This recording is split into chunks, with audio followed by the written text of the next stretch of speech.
Deborah. We're on. Okay. All right, can we have mics on, please? In accordance with Section 5 of the Open Public Meetings Act, Chapter 231, Public Law 1975, be advised that a notice of this meeting was made by posting on the bulletin board, town hall, and mailing to the officially designated newspapers a list of the meeting dates annually, indicating that this meeting would take place at the town hall at 7:30 p.m. on Wednesday, May 3rd, 2023. Roll call. Corey Biller. Here. Allison Canfield. Here. Michael Cohen. Here. Maggie Liggins. Here. Deborah Nevis. Here. Sujata Shah. Here. Jeannie DJ. Here. David Cosgrove. Here. Michael Zion. Vice Chair Gaston Halbert. Here. Chair Betzel. Here. Thank you. Our first order of business is the approval of the minutes of March 15th, 2023. We had previously received an earlier version and got an updated version. I believe it came earlier today. Is that right? Yes. Yes. Did anybody have comments or questions on the revised 3:15 minutes?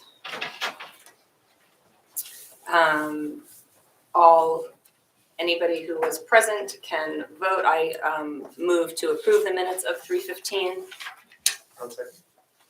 Srini? All in favor? Aye. Any opposed? And those not in attendance will abstain from vote. Minutes from March 15th, 2023 are approved.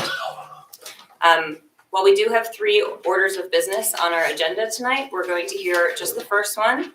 And then we're going to move to continue the carried application on Annie Milburn Partners after we hear our first application order of business. And then following that, we'll hold wherever we're at. The intention is to stop around 10 p.m.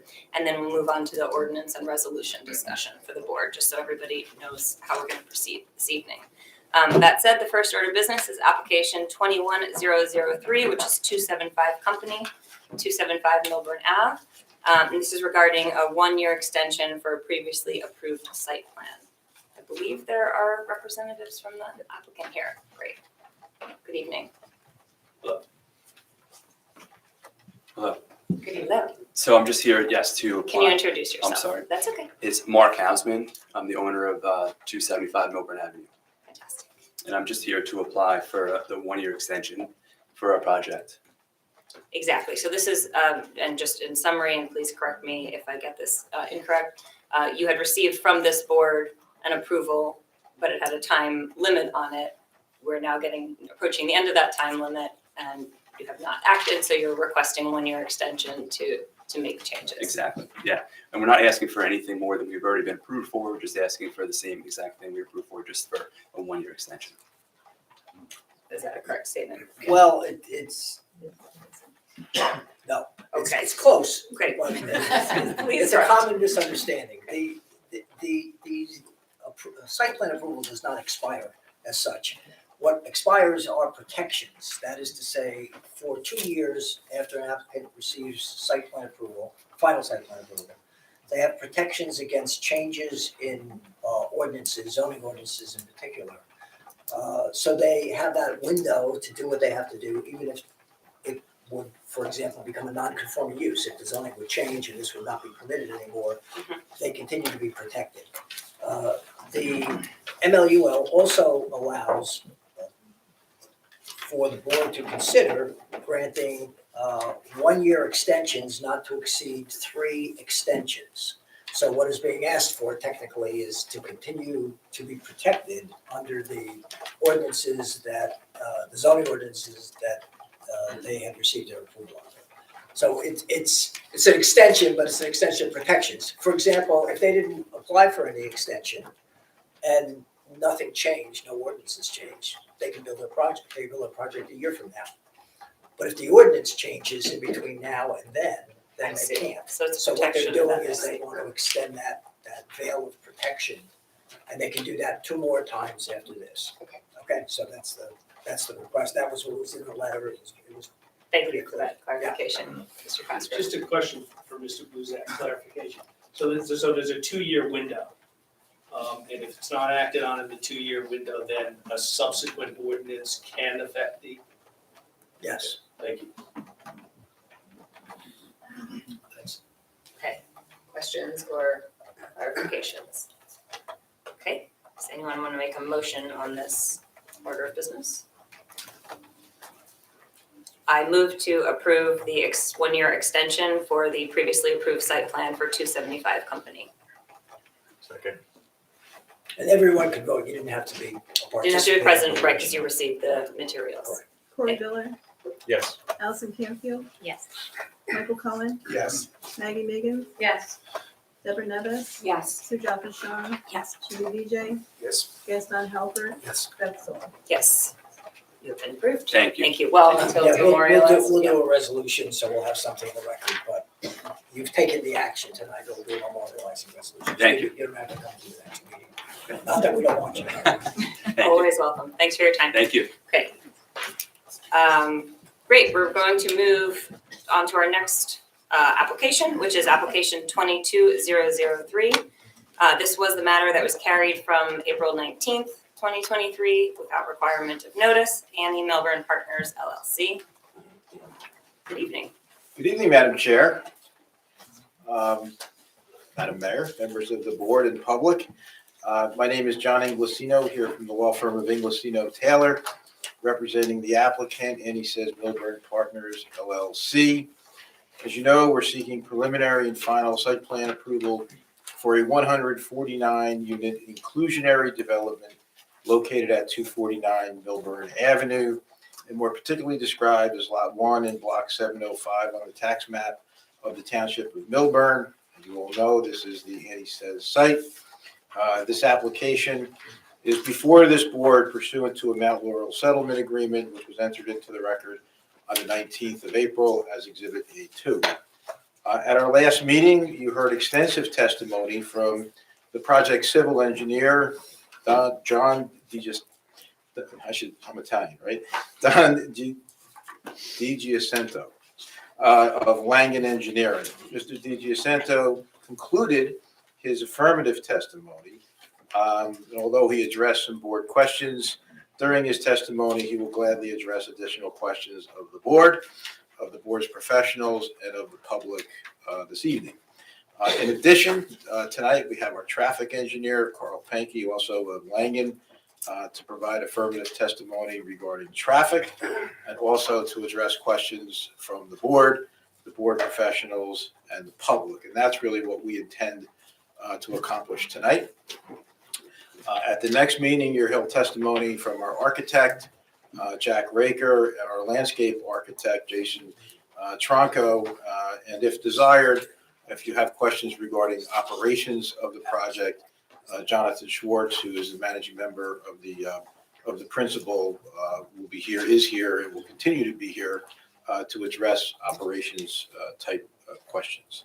So again, our witnesses for this evening are Mr. DiGiacinto and Mr. Pankey, and so Madam Chair, without further ado, call Mr. DiGiacinto as our first witness. Great, back as your first witness.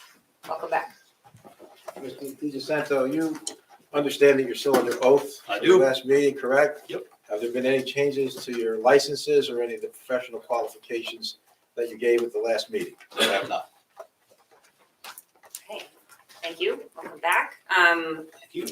Right, at the end of our April 19th meeting, we had heard your testimony. There had been a number of questions asked by members of the board. And we were going to be turning it over to members of the public to ask questions based on your testimony. Were you planning on doing a brief recap, or you were? No, I was ready to get right into the questions. Okay, no Unless you need problem. me to recap something specific. Yeah, any other questions from the board on Mr. DiGiacinto's testimony before we move to the public? I do. Mr. thank you. Cosgrove, sure. So Dave Cosgrove, quick question. You gave some testimony about taking the storm drain that now goes across the property, and you're going to move it to the east. Is that east? East side, yes. East side. How close is that pipe to the foundation of the new building? I'm gonna pull up, Yeah, if you could. I mean, I see it on the drawings, or saw it on the drawings. For our benefit, if you could reference the drawing. yeah, so this is Exhibit A7, drawing CG 102 drainage plan. So this is the line here. The closest point to the foundation is right about here, and it's about a foot from the house. All right, thank you. During our last meeting, we discussed contacting DPW to see if we could get those manhole covers unsealed to do an inspection. Was there any progress on that? We did not reach out. No, we didn't. Apparently Martha didn't either, so We didn't get to it. I'll put that on the list to make sure it's something we Thank try and do before the next hearing. Great, thank you. Other questions from board members? Okay, so at this time, what we'll do is we'll open it up for members of the public to ask questions of Mr. DiGiacinto if you had, based on his testimony. There will be an opportunity later for general testimony or if you had, regarding the application as a whole. This is just with specific regard to his testimony, which included the general site plan, the sewer, drainage, and the description of the sort of ingress egress, garages, the parking calculations. Those are some of the notes that I had, as well as lighting plan, light fixtures, and yes, as we alluded to, the description of the manhole covers. So if anybody from the public has questions that Mr. DiGiacinto can answer, we'd ask you to please come on up, line up, and then you can ask your questions. We only have the one mic, yeah, I believe. Hi, Good evening. what is your procedure? I know the township committee procedure. Just state my name. Do I need to do You just anything say your else? name, you're not being sworn in. Now, if you Okay. provide testimony later, you would be, but no. Okay, great. My name Thanks. is Renee Paparian. Own your Just address. spell. Paparian. My question. Your address. Your Oh, address. it's so no Daniel's Law rule here, huh? Okay. 64 Mountain View Road, Milburn.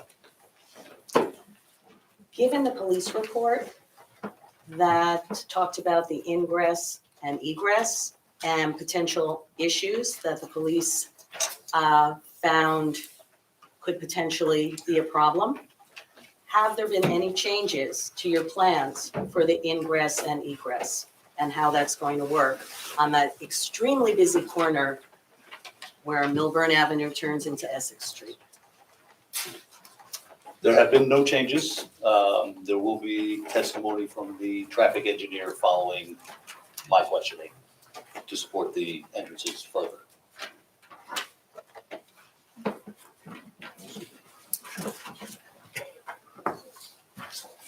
Good evening. Sam Schmidt, SCHMIDT, 11 Parkview Drive. And it may be better for the traffic engineer, but with two questions. One, was there a study done of the impact of the traffic in South Mountain in general? Because many of the streets are going to be used as alternatives to Essex and Milburn Avenue. And when the traffic study was done, what was the status of actually, Annie says, of the store? Was it still in business? Was it going out of business? So, the impact of the study obviously would be affected by that. Thank you. Again, Madam Chair, that's a question for our next witness, Mr. Pankey. That's fine. Hold that question. Hold both questions.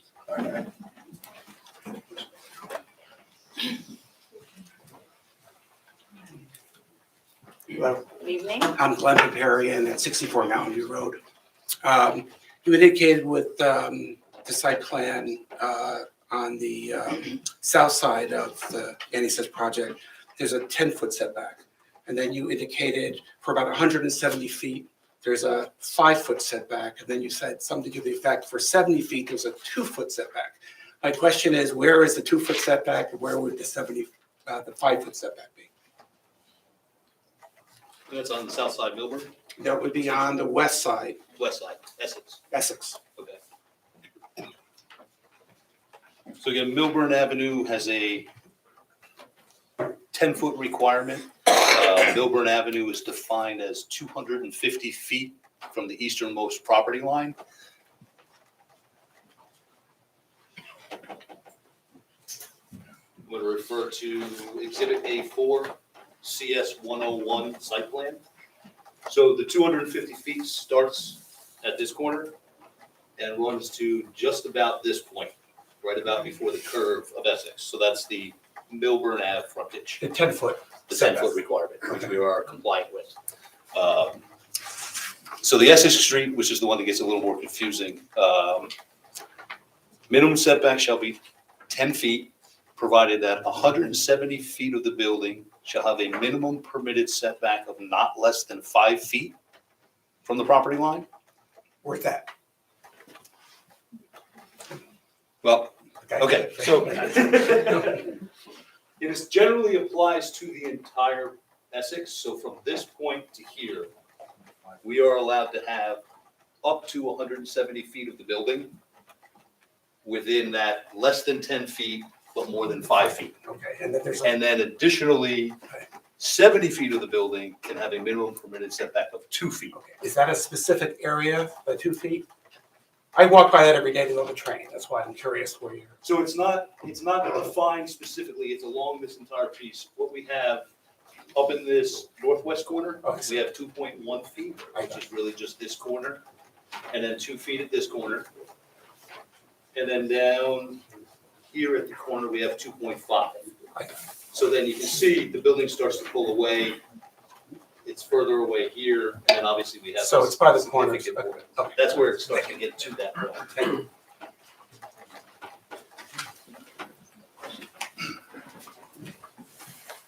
Hi, Ben Stoller, 422 Wyoming. Thank you, board. Just spell your last name. Stoller. First name is Ben, B-E-N. Thank you. Excellent.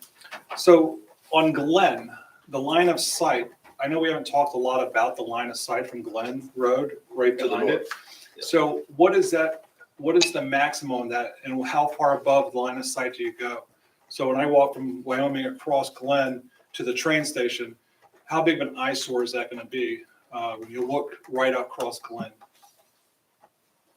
I'm sure the planning board has asked this question multiple times. I have some elevation information. Thank you. And if I have another question for the other gentleman, ask that later. For another witness who has not come yet? Yeah. Yeah, you would wait until that witness is testified. Yeah, I think the architect is The probably architect's the more better. appropriate to talk about the building height relative to other pieces, and I can supplement that at the time we testify. Okay, so ask it again, ask it later.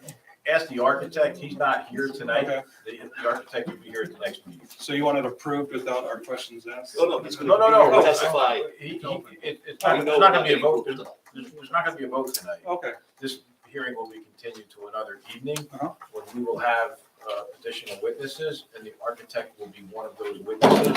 But he's the appropriate witness to ask for the that line of question. sight. Okay, fantastic, thank you. Thank you. And Mr. Stoller, I assure you, we will also want to have that question answered, so stay tuned.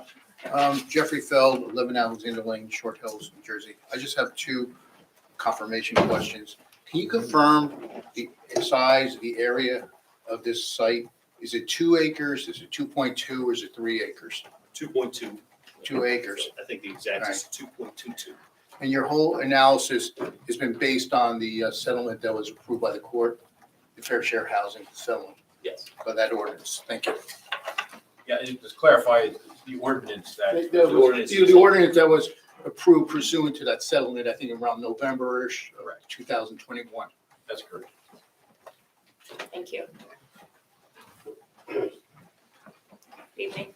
Hi, I'm Frank Saccomandi, and I'm a Millbury Wait, resident. just spell your name. Saccomandi.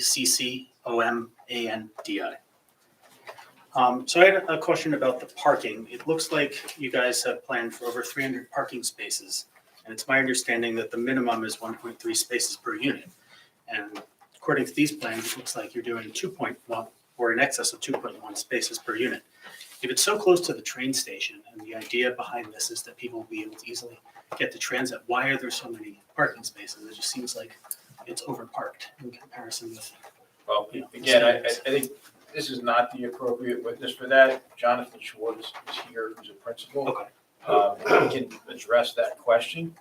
I defer to you, Madam Chair, if you'd like Mr. Schwartz to be sworn in now to address the question, or I think we'll be Or hearing hold- from him tonight. We'll have him or cover hold that in operation. We'll put testimony. that into the category of operations. We'll make a list of operations related questions and the number of parking spaces being one of those. And then Mr. Schwartz will be able to address all those questions at one time.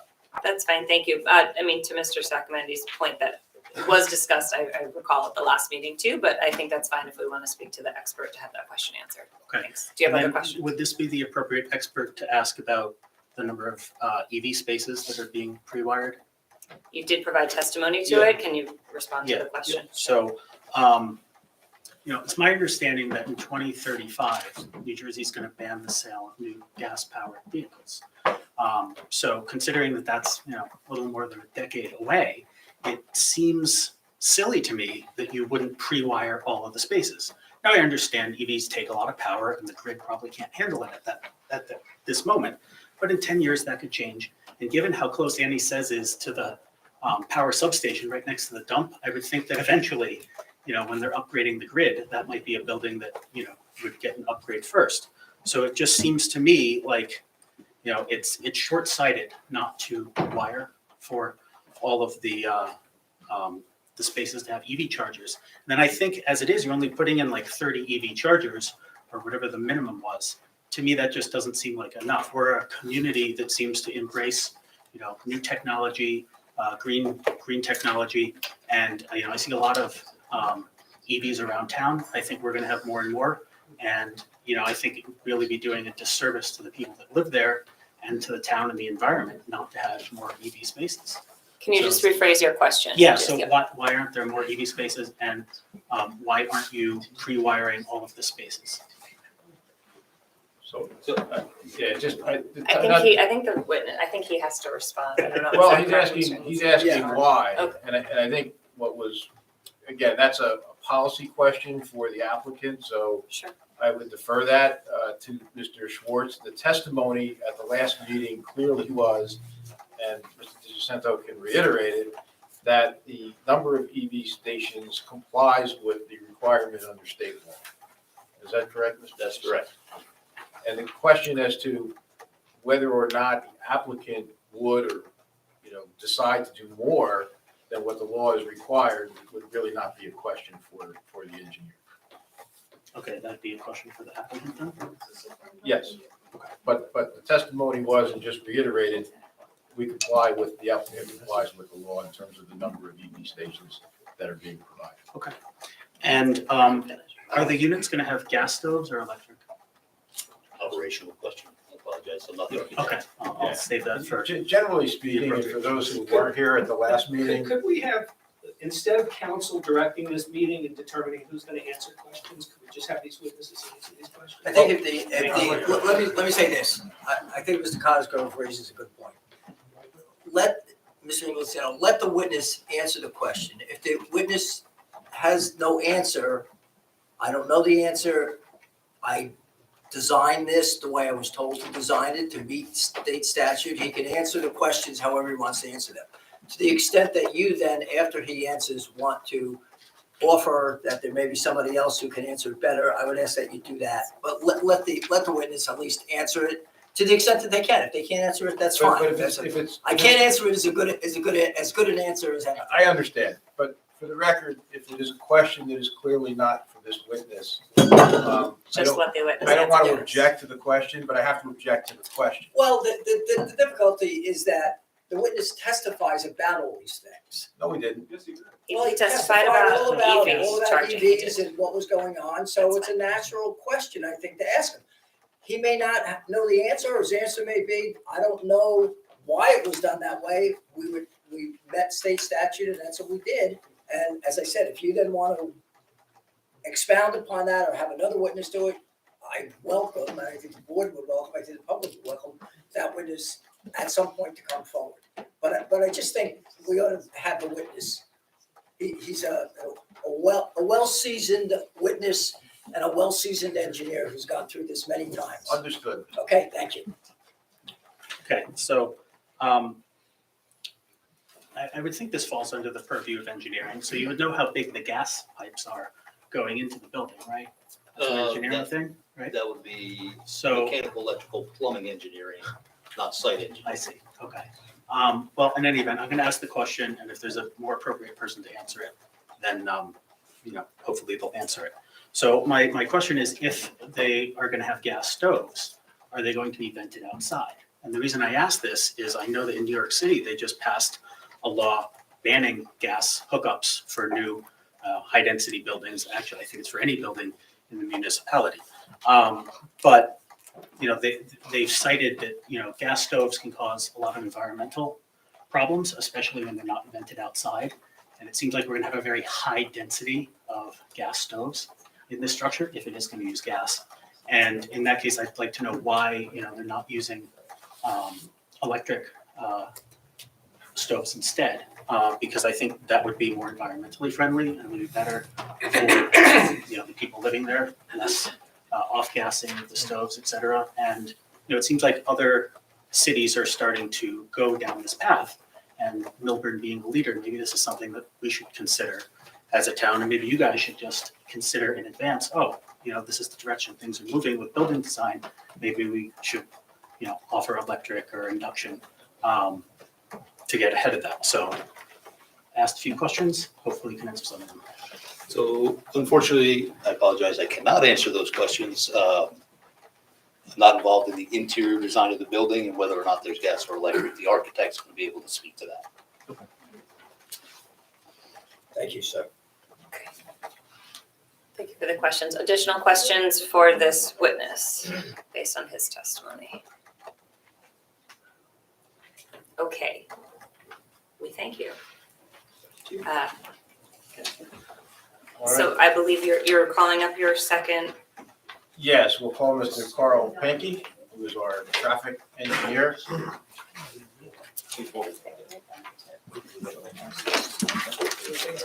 You just raise your right hand. Okay. We're gonna. Oh, wait. One second. Everyone here has to say first. Okay.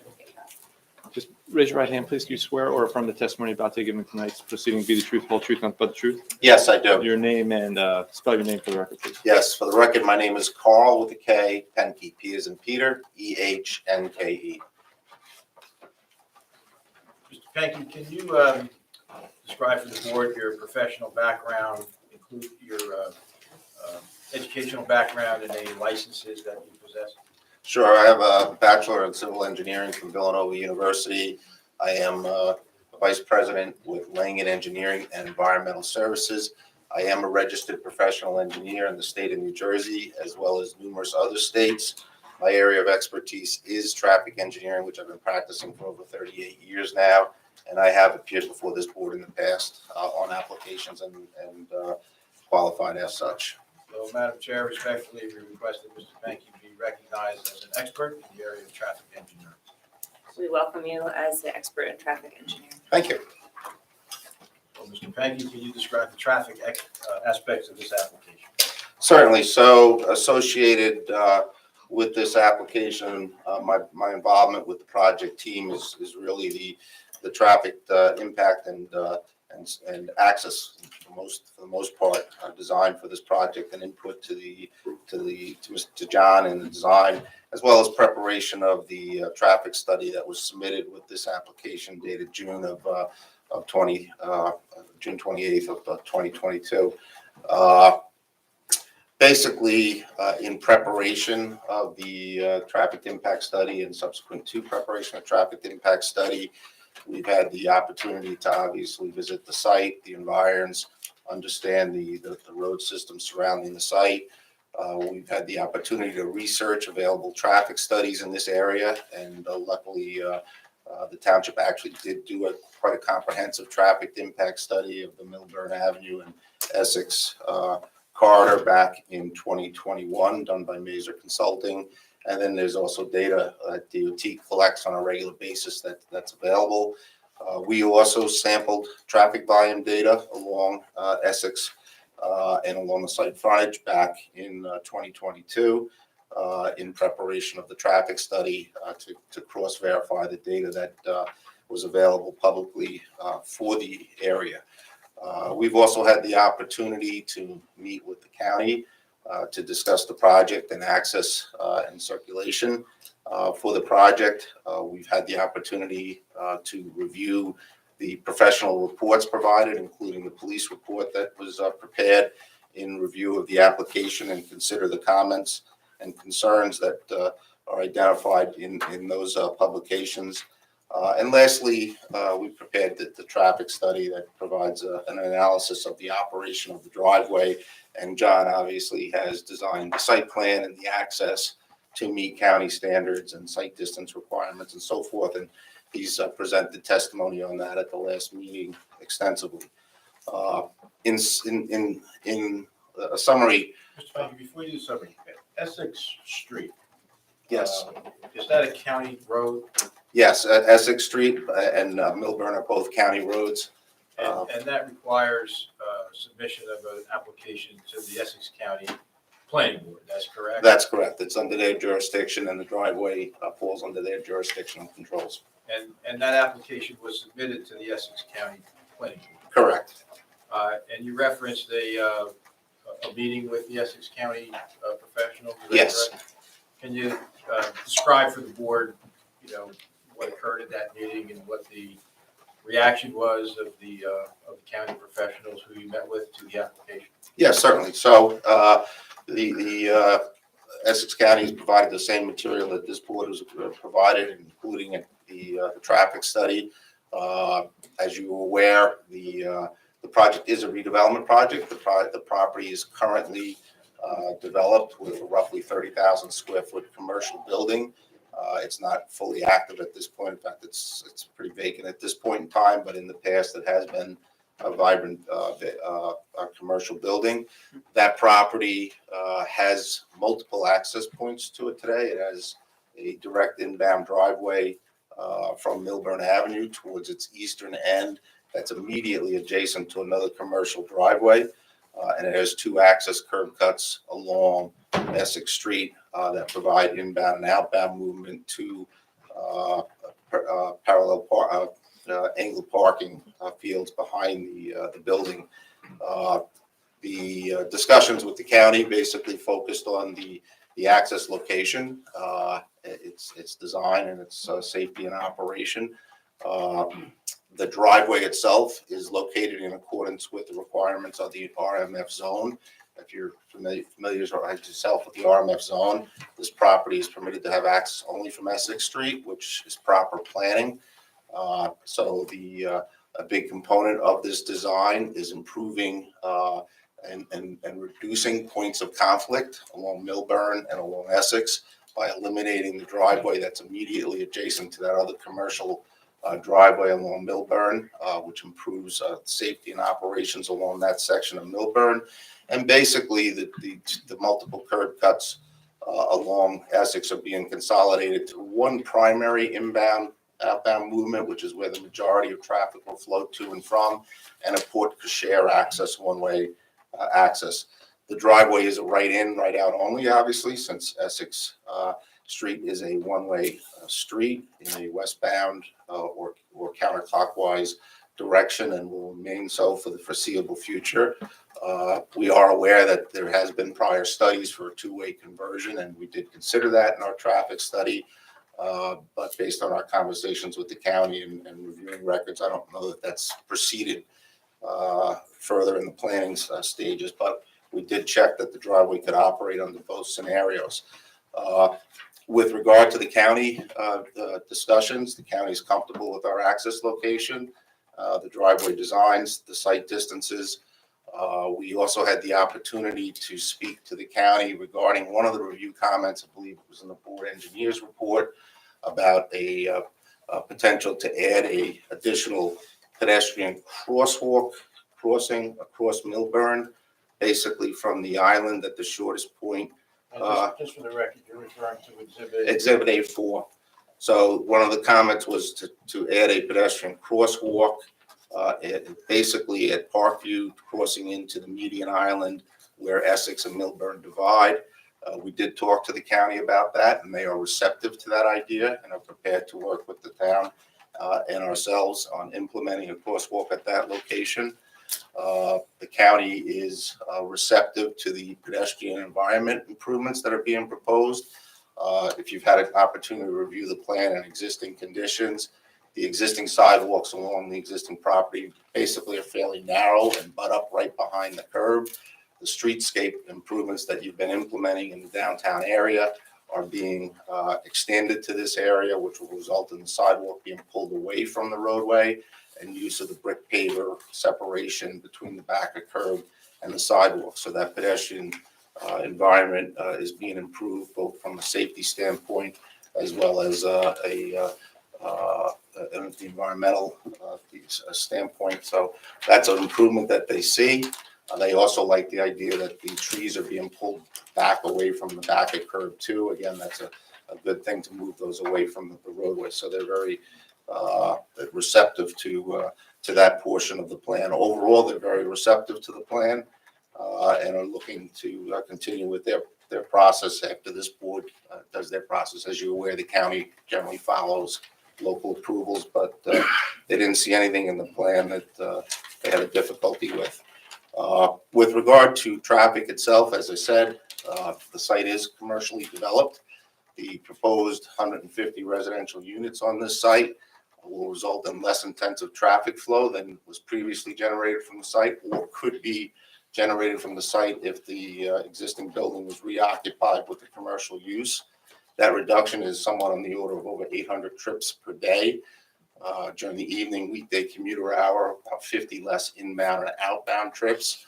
So overall, from a traffic impact standpoint, while we will be regenerating traffic, it will be an active site again.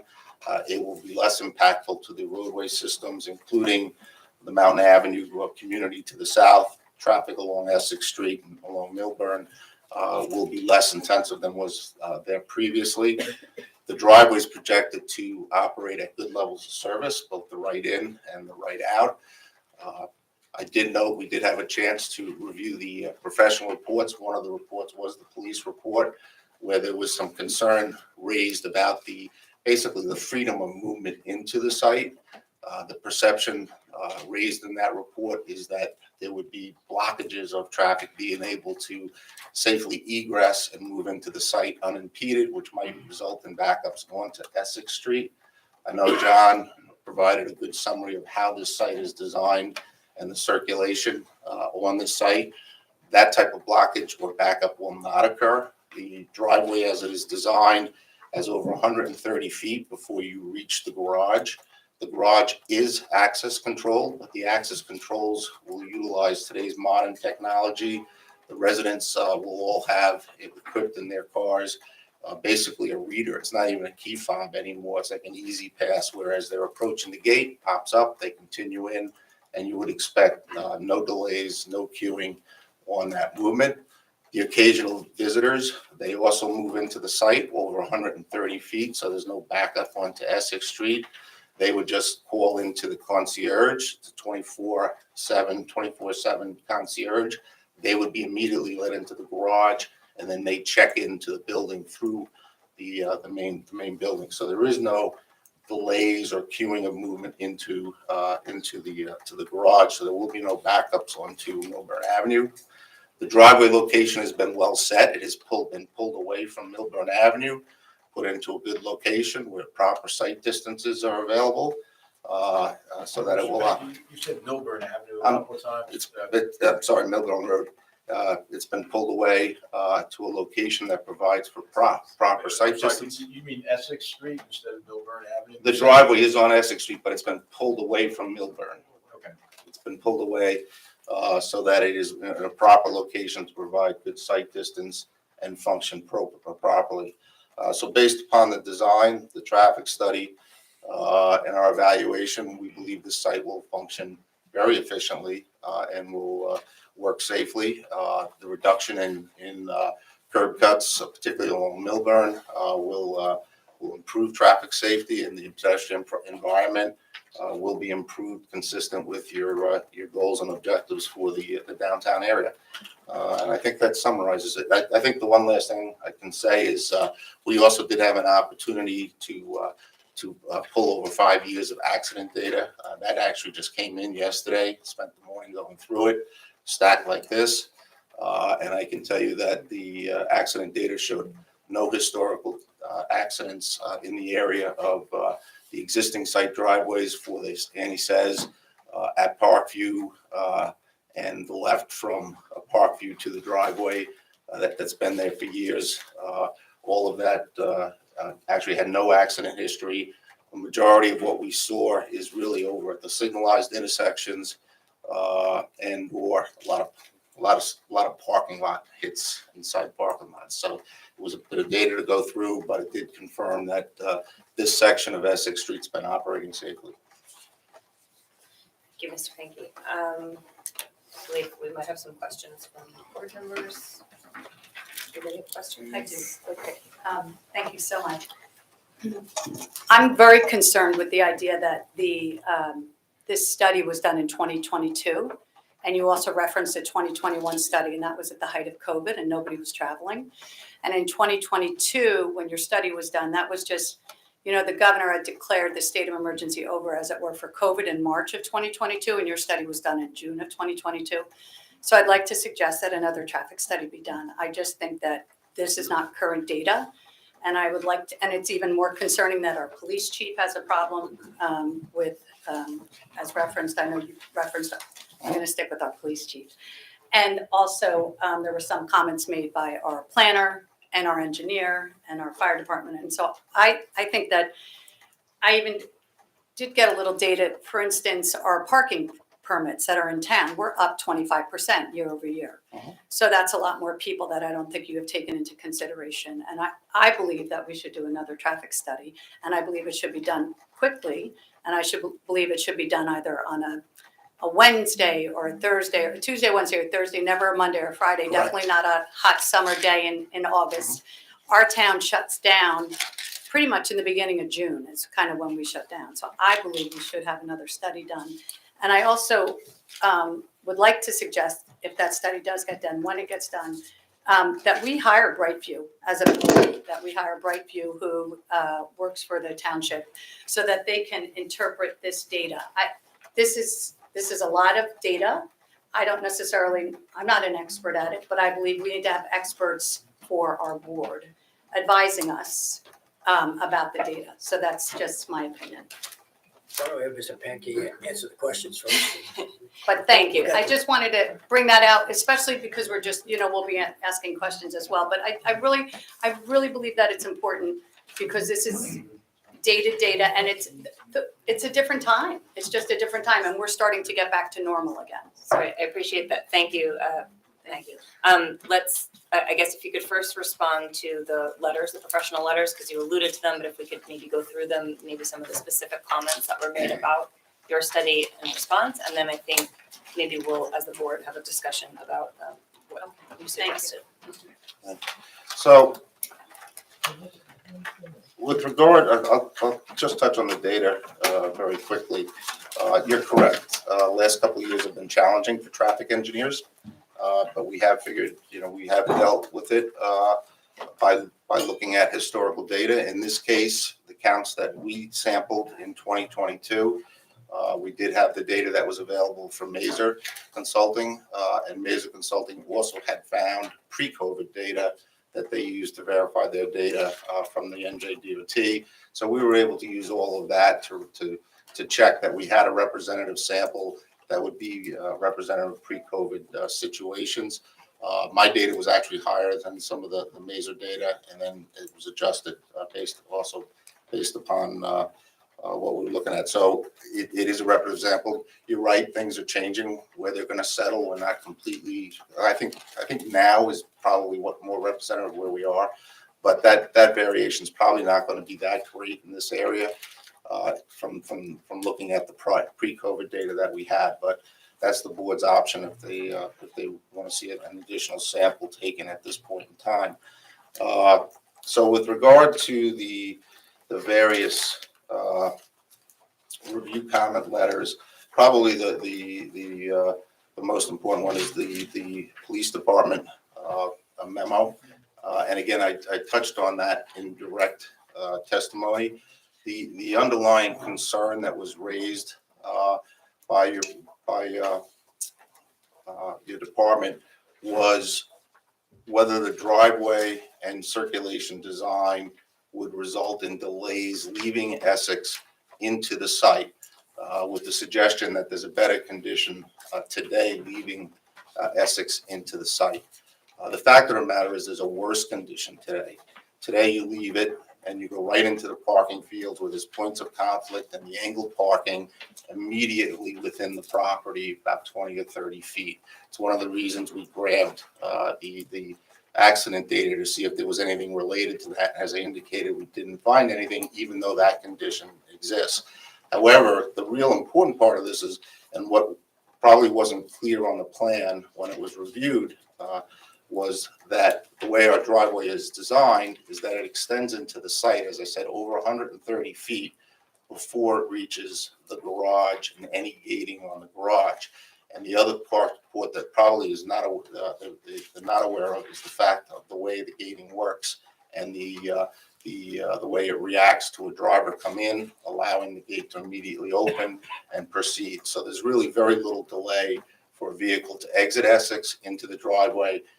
And there's really not going to be any potential for backups onto Essex from the driveway the way it's designed. So I think that's important, and that addresses really the major concern raised by the police department.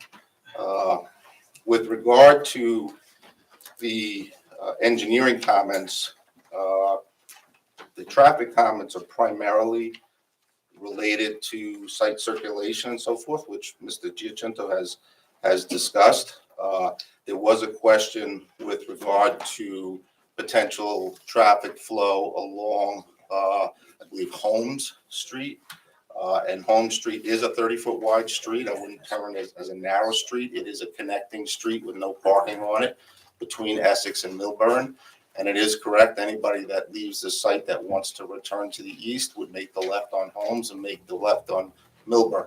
That'll occur regardless of whether this is a residential project or continues as a commercial project. The level of traffic that would be on that left during peak hours is anywhere from 20 to 30 vehicles over the course of an hour. It's not a significant amount of traffic. It's not going to change the operational conditions of Holmes, and it'll continue to work fine and function as it's supposed to, as part of your circulation system, as that connector street. The remaining comments really were site layout suggestions. One of them was for the crosswalk along Milburn Avenue. As I said, we can proceed with that. We did specifically ask the county about that, and they are receptive to that particular suggestion and request. Aside from that, I don't think, except for the suggestion that the board, as you suggested, retain a traffic engineer to review my work, which can be done by this board at any time. I think that's really the gist of the comments that were in the reports. Go ahead with your question. Another question, you had mentioned a few times that you've reviewed historical data. Have you considered prospective data? Because Milburn is becoming more built up downtown, and there are future projects, housing projects, things like that, just down the street from this. Is there a way to predict one, and have you considered potential future projects on that street? We do that by using a general growth established by the county, so we did factor that into the site. Today there's about somewhere between 600 to 700 vehicles per hour that travel along the site frontage along Essex. So we did project that forward a little bit. Our driveways are operating at levels of service B or better. I know this board has heard from traffic engineers in the past, but for the public, traffic engineers use some really complex modeling to evaluate delays, queuing, and so forth at intersections. And then we just, to try to put it, to make some sense out of it, we relate it to standards that are then quantified on a scale of level of service A to level of service F. And it's like a grade school report card. Level of service A is you're doing really, really well. Level of service F is a failing condition. That might mean at an unsignalized intersection, you might come up at an intersection and there's a car in front of you, and you're sitting there while that car processes, and then you have to make your choice. So you have some delay. In other words, that makes you a little uncomfortable. Or you might come up at a traffic signal At the end of the queue, the light goes green, you get up to the light, and then it turns red and you didn't get through. That would be sort of a level of service F. A lot of our roads are operating in the E and D range. Our driveway will operate at a B level of service. Quite frankly, that B level of service, even with significant growth, if it occurred on Essex, would still continue to operate at good levels of service for quite a while. There's a lot of capacity for that right turn exit. And it's a function of the volume exiting the site. During our peak hours, you're basically looking at about 50 vehicles over the course of an hour, exiting during the morning peak, exiting the site, and then it ebbs down. If anybody's really observed operations of a residential community during the course of the day, there's not a whole lot of inbound and outbound traffic. There's a little more today associated with the Amazon Prime delivery and parcel post, but that's somewhat offset by the people that are staying home and working from home and not going in and out. So there's not a whole lot of activity through the course of a day. It's more centered on your 3-hour period in the morning and 3-hour period in the afternoon when people are starting their day to go out and work, and in the evening when you're coming back from work and starting your evening functions of going out shopping or after school activities or whatever it may be. But again, the driveway has a lot of capacity and will hold up quite well for a long time. I just have one objection to something you said that I just would like to put on the record. And then I have a question for you. And just one is that you just characterized like level of service, A to F as the best to the worst. And I would argue in a downtown, it may not be appropriate for level of service A, which is like free flowing traffic. So I just want to characterize that. Correct. We don't necessarily aspire to level of No. service A. That might not be appropriate because we don't want people flying through our downtown. I speak for myself and my hope for our downtown. So something aligned with B of traffic can flow through and you're not sitting at every single light for Correct. 7 iterations of the light. But I just wanted to. Yeah, an urban planner will tell you that we should be road dieting your roads, bringing them down to a single lane, putting in a bike lane, and getting those delays actually into the lower levels of service for that very reason in the downtown area. Thank you. And then I just wanted to follow up on your methodology for trip generation. Can you characterize, are you using ITE, like Yes. the handbook trip generation? The latest handbook of ITE and for the public, traffic engineers in preparing traffic projections for various type of uses refer to a nationally recognized document published by the Institute of Transportation Engineers.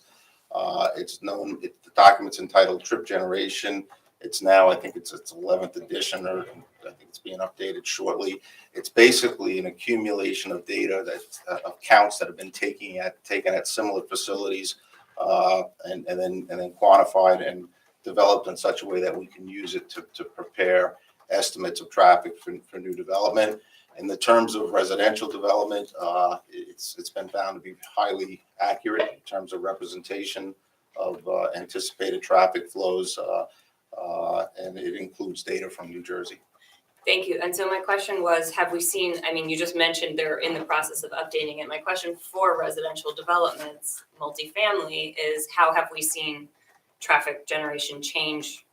I anticipate potentially increase due to deliveries. You just mentioned, the Amazon Primes and the constant package delivery. This, because the site is 150 unique residential units. Sometimes my husband and I order an Amazon package on the same day, and it's out of control. You could say. That said, I'm interested in understanding how that is being estimated in the calculations you've seen, or your professional opinion on it. It's going to take a few years for the actual database to catch up, but basically what we're seeing is residential developments are actually generating lower volumes because of the people staying home.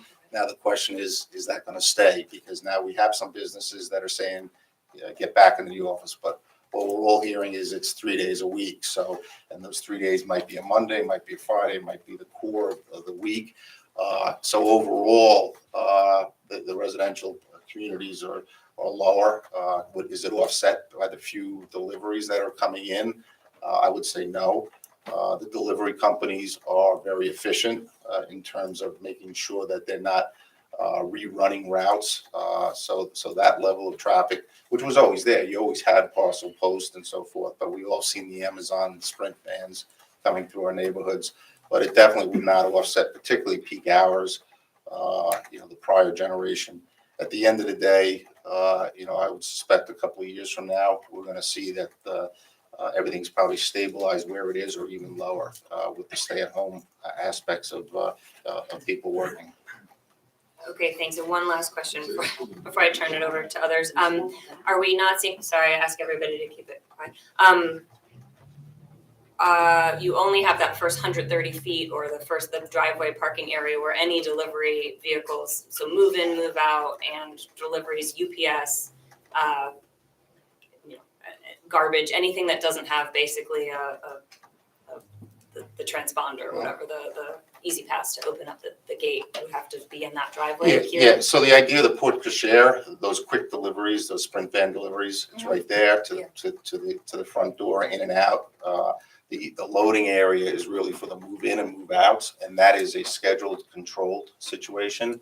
And as you probably heard in testimony at the last meeting, there's anticipated about 4 move-ins and 4 move-outs a month, so 8 times that loading area would be used by residents.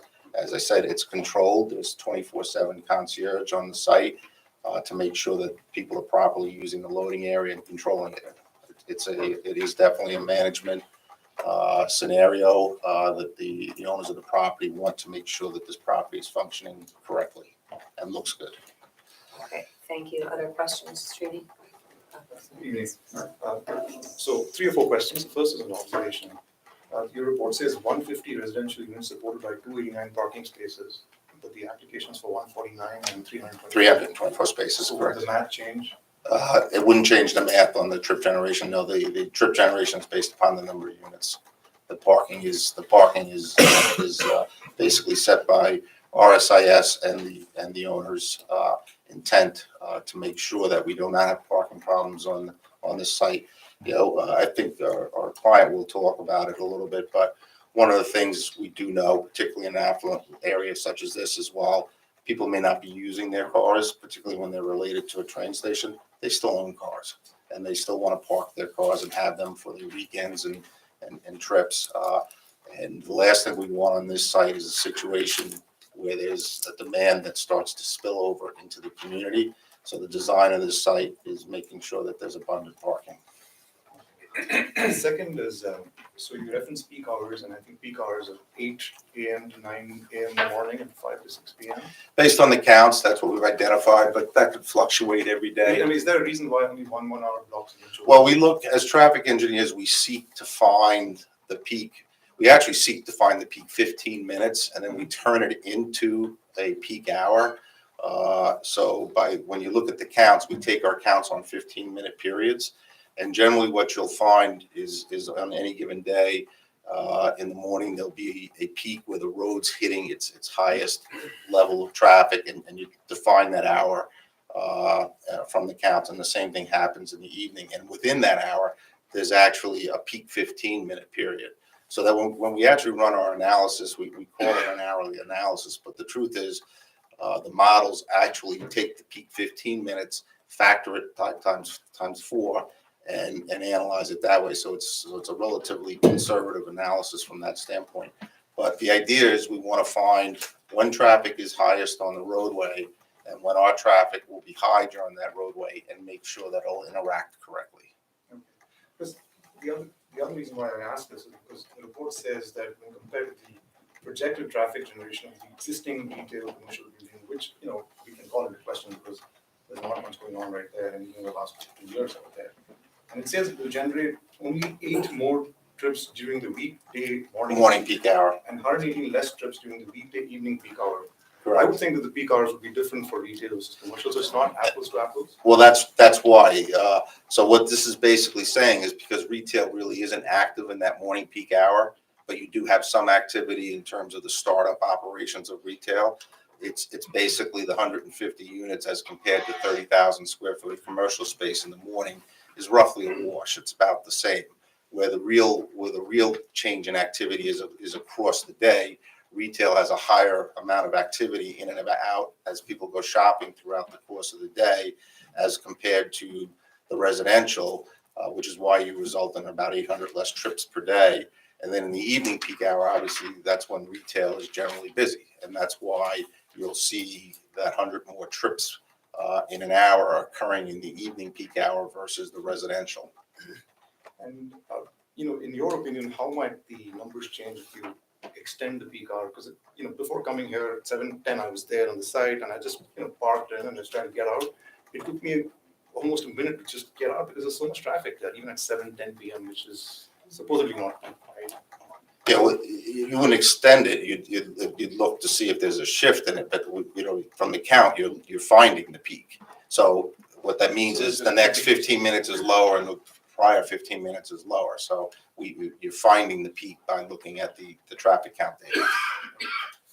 So one more question. And I'm just curious how the math works here. In table 1, future trip generation estimates, I understand the out 53 and the in 54, which is similar. But the in is 16 on a weekday AM peak, and the out is 31. So It's 53. The out is 53. whether it's 16 versus 50, 16 versus 31. Is that So in the morning, we would expect about 16 vehicles coming in at that 7 to 8 a.m. period into the site. We would expect about 53 of the residents to be leaving during that course of that hour.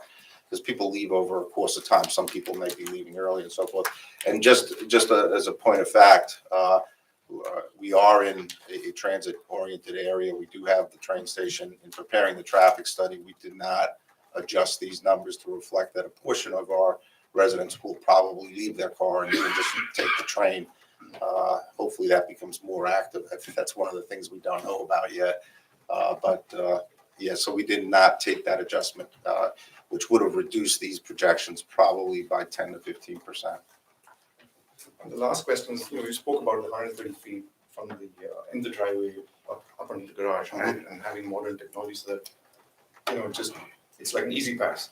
But how would that change when we're entering the building from Essex Street? Because what's the time lag for somebody to enter the building and with that create a backup? Because sensors don't work as you expect. So my concern is that when somebody's getting into the building, they're stopping there and there's traffic behind them.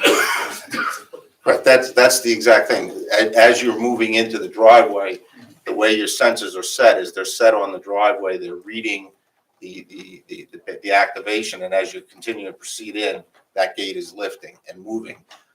If there's a malfunction of that gate, there is 24/7 concierge that can lift the gate internally, so they could call in if they got to the gate, and if there was a problem, he would keep the gate up or until it was repaired.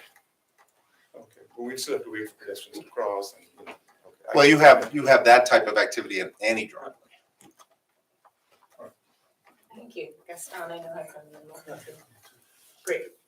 Thanks. I kind of wanted to piggyback off a couple other questions. Mr. Biller had asked about the new developments that are going on in town. Are you able to fit that in the model? Because we do know the exact number of apartments going into these. And do you think they are important to put in the model if we can? Because I understand that you can apply a state or whatever DOT growth rate to it, but we're growing at I think, a much faster rate than what that growth rate actually indicates, similar with our students. When people come to our board, they always say, well, we're going to use the standard rate, but in this community, people come here for the school, so we know that our student rate is growing much faster. So is there any way to include the actual buildings that are going up into the model? Yeah, if the traffic studies are available, I can work with the board engineer and run an analysis that includes any of the additional traffic that is showing up in their traffic study. Yeah, like I said, it's generally accommodated by that growth projection, and quite frankly, based upon the B level of service, there's a lot of room to add, 100 cars, 150 cars, and that driveway will still operate at acceptable levels of service. So if those traffic studies are available, we can run that and provide that as a condition of approval for a review of your board engineer. But again, the driveway will continue to operate well. And second question, I know you compare one of Srini's questions with the 118 less trips per weekday or whatever. Do we have an actual differential of what it will be, so the projected versus what it actually was? Yeah, so Annie says it's been out for a while, so we were not, this project didn't become, so we weren't able to monitor it when it was actually active. But it is a commercial building. We use the same data for apples to apples comparison as to what a commercial tenant in that building would be. So for instance, if this project didn't move forward, the building stayed and was leased out to another retail commercial, you would expect the level of volumes that are in the traffic study. If we were coming and building that building new, those are the volumes you'd be basing the analysis on. Michael, for this one. I just, you talked a lot about the single way in, single way out, how it's efficient with the Amazon and with the, with the move in, move out. But have you looked at what would be the impact of an emergency vehicle like an ambulance that would stay parked in that area with 149 apartments? Excuse me, people will get sick. And so ambulances will come out every day, hopefully not, but it will happen. When an ambulance stays, they stay for a while, they might be working on the patient, in the ambulance in the driveway. What would be the impact to a backup on Essex Street in that situation? So that does occur. It happens at every commercial development and every residential development. That's an emergency situation. At those points in time, your emergency services take control of their environment and traffic as they have to. It's not a common situation that occurs, but it does occur. But the site provides the ability for emergency services to control that situation, whether it's they control the lane and park on Essex, as they would have to do for any of the developments in the area, or came into the Port Cochere and control that area. It depends on the event. But if they park in the driveway, I guess that's what I'm saying, would that then cause a backup on Essex Street entire? It depends on how they manage the traffic. You'd have the police there directing traffic and dealing with the traffic. It happens at every location. An emergency event can have many, many permutations to it, depending upon what it is. But that happens on any facility. Okay, thanks. I know there have been a few questions out here. Alice, we'll start with you. I just have a question, and if you can remind me, if you're looking, Essex County approved from Milburn Avenue to the first entrance on Essex County, a certain amount of feet. Do you remember what you had said was acceptable by Essex County? They didn't approve anything. They've reviewed what we've And proposed found it acceptable? based on, yes. So I think what we're forgetting here is if you look at the northbound traffic on Milburn Avenue, who then exits to the left onto Essex County, that distance would be much shorter to the entrance. So, and why I'm saying this is because traffic flows into it this way. And if there is a backup, you know what I mean, that the traffic's going to start to get very confused right there. Yeah, so that intersection is controlled. That left turn is yield controlled. It has good sight distance on the approaching traffic on Milburn.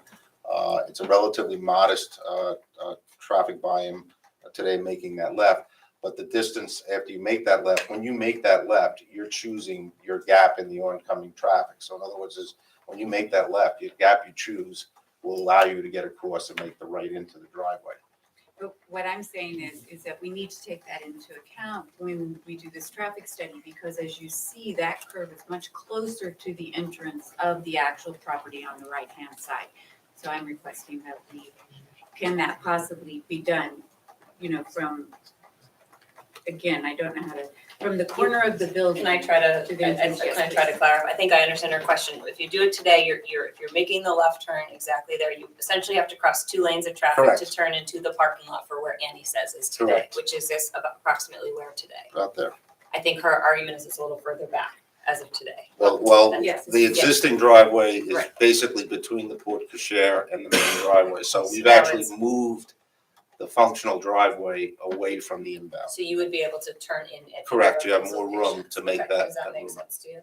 You could make that right turn in one of 2 places. And that's one of the reasons why we shifted the main driveway away. You still would have to cross 2 lanes of traffic, but Which anything on this property will have to do, and Annie says is existent. And that's one of the reasons I went back to look at accident data over 5 years to see if there was any indication of a problem there, and there hasn't been. Annie says also has an entrance on Milburn Ave. It has an inbound one, yes. So Beth, can I just clarify?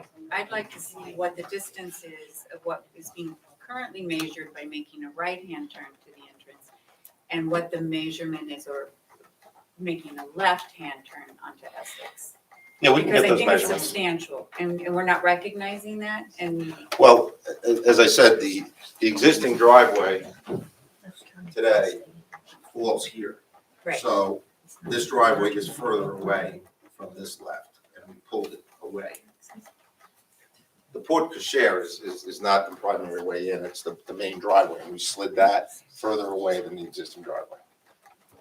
again, I'm just asking if we could have what that distance is, turning right or turning left onto Essex from the entrance. Well, can Mr. DiGiacinto. Giacinto do that measurement, because I assume it's on plans.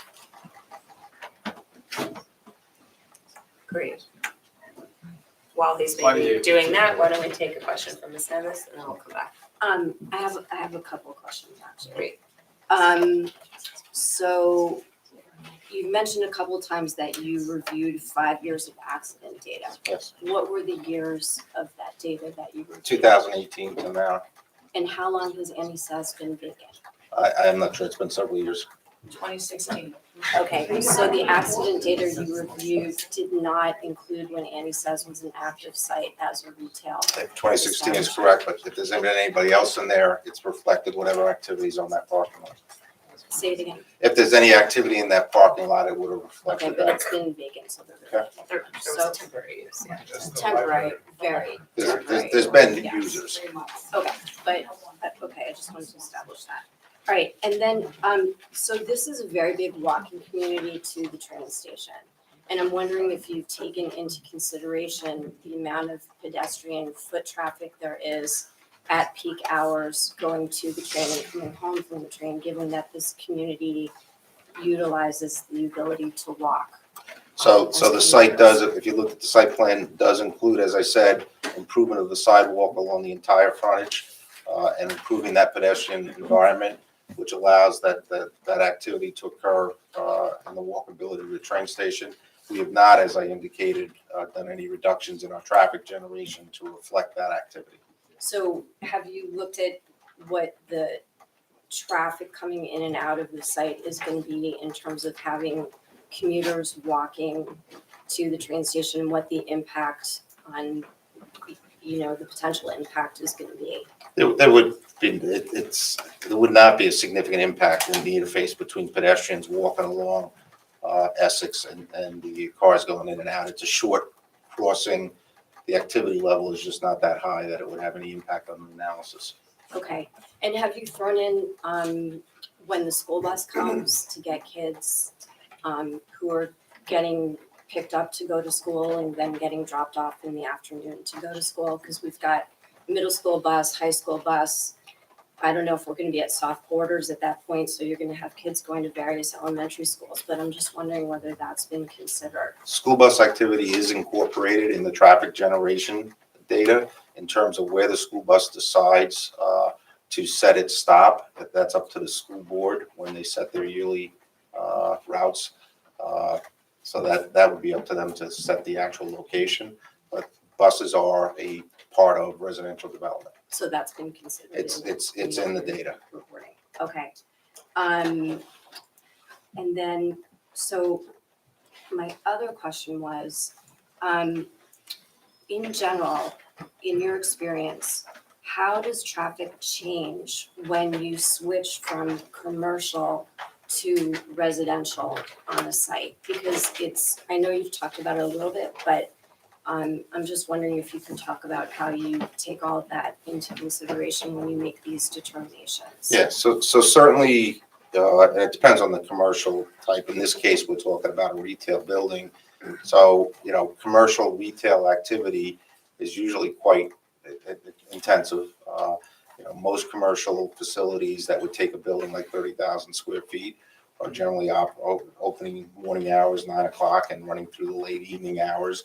And during those hours, generate quite a bit of inbound, outbound traffic hour after hour after hour, including Saturdays and Sundays.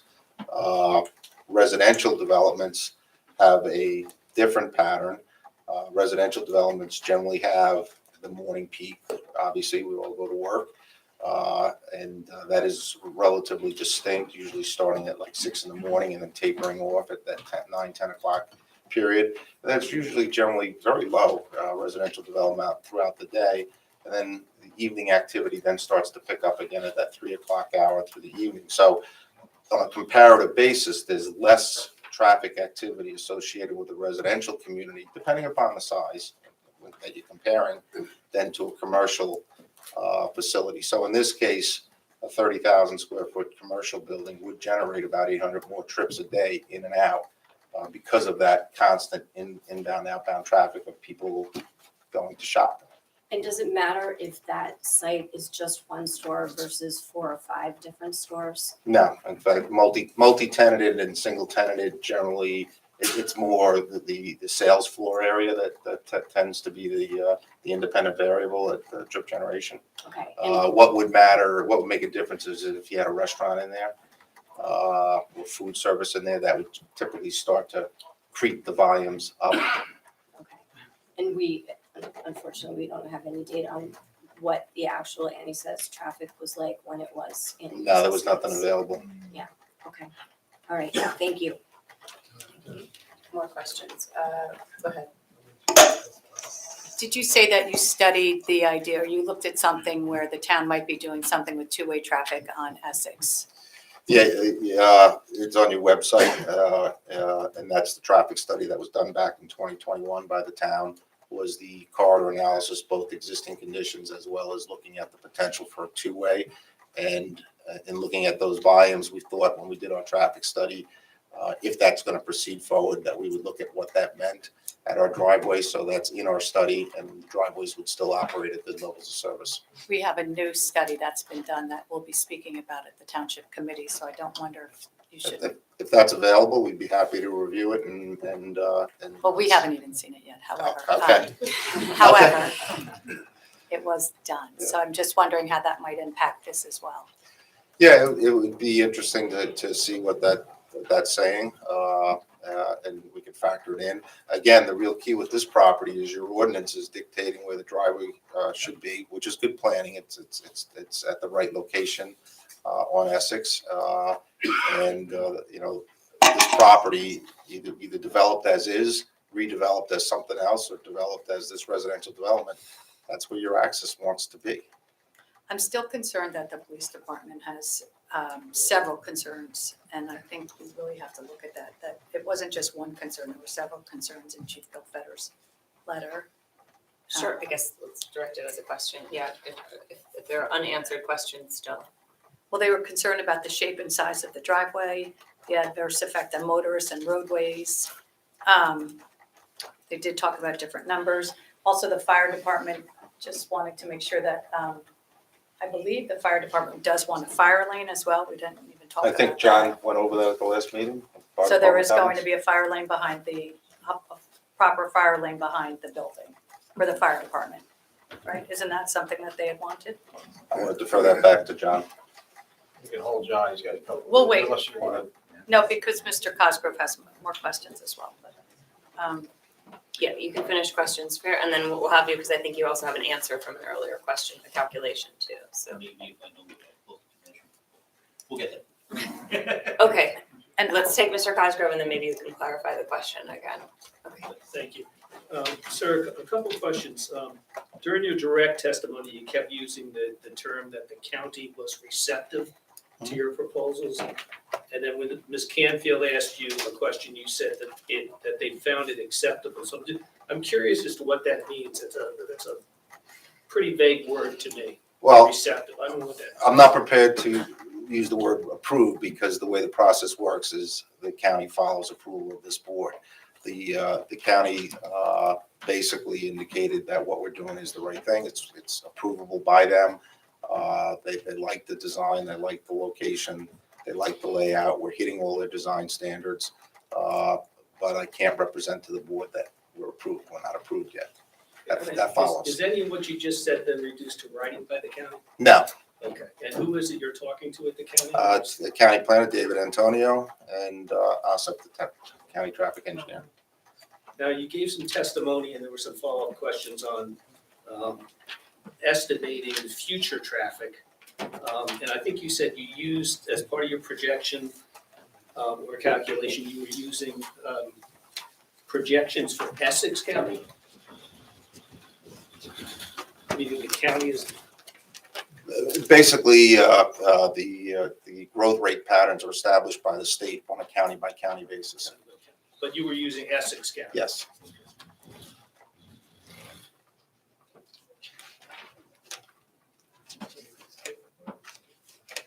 Now, the only traffic study that you commissioned was the tri-state one, right, which is Appendix A to your report? They're our vendor for traffic counts, yes. Okay.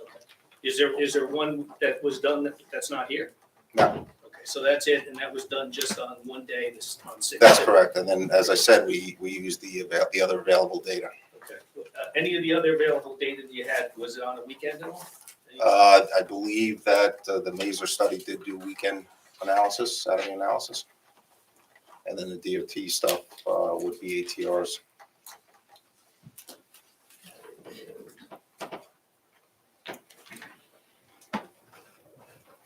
And I think you answered this, but I wanted to clarify this. You made us comment that the traffic with this project, once this project's in place, was going to be less intensive than before. Less intensive than the commercial use of the 30,000 square foot building. But you don't know what the actual usage was at. What Annie says may have generated, no, but we have a 30,000 square foot commercial building following the same apples to apples standards. It is a less intense. So if another tenant came in, that's what the traffic you would expect from a commercial development.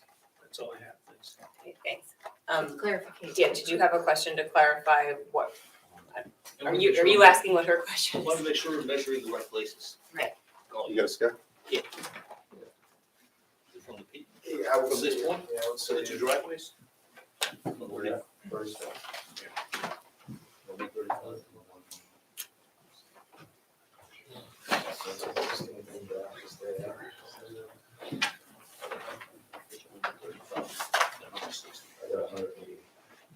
Oh, I did. Sorry, that's why I was trying to clarify. So I got 180 to the inbound of the inbound driveway of Annie Says. If you were making the right from into Milburn Ave? Annie Says today. And then the main driveway will be 220 feet from the same point. So It goes 180 to 220. If the porte share will be shorter, that'll be roughly 140, 140. And then did you also want to know for the people making a left-hand turn in? So That would be was from the that second. left. Got it. And who uses the port share? Who's that supposed to be? That would be an Uber driver maybe, or the Sprinter van, Parcel Post, whatever, the quick drop offs, Grubhubs, Grubhubs. DoorDash. Yep. More questions from the board? Yeah. Okay, oh, go ahead, I'm sorry.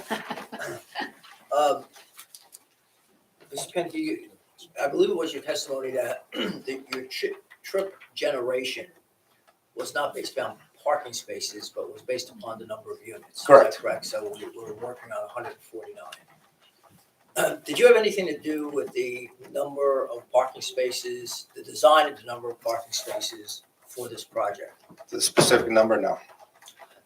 I did some math here, and if you use the 1.3 parking spaces per unit, and you're producing 324 parking spaces, that translates, if my math is correct, to almost 100 more units. I think it's 224 units or so, or I'm sorry,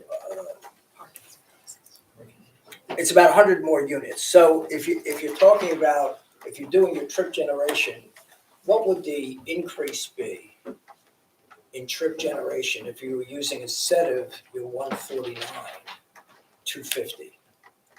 It wouldn't increase because the level of parking that's being provided in that garage is typical for a residential community of 150 units. The issue would be that we may be pushing parking problems to outside the community because there's not enough parking. That's the issue. Well, that's You not wouldn't my- generate that's not my more because question. there's- My but- question is a simple question. If you increase the number of units by 100, hypothetically, would the trip generation also increase? Yes. Right, you're If saying I it was did, 250. if I did 250 units, I'd have a different trip generation. That's correct, yes. Okay, thank you. Graham, I believe you had a question, comment? Use his microphone. Yeah, go ahead. It's good to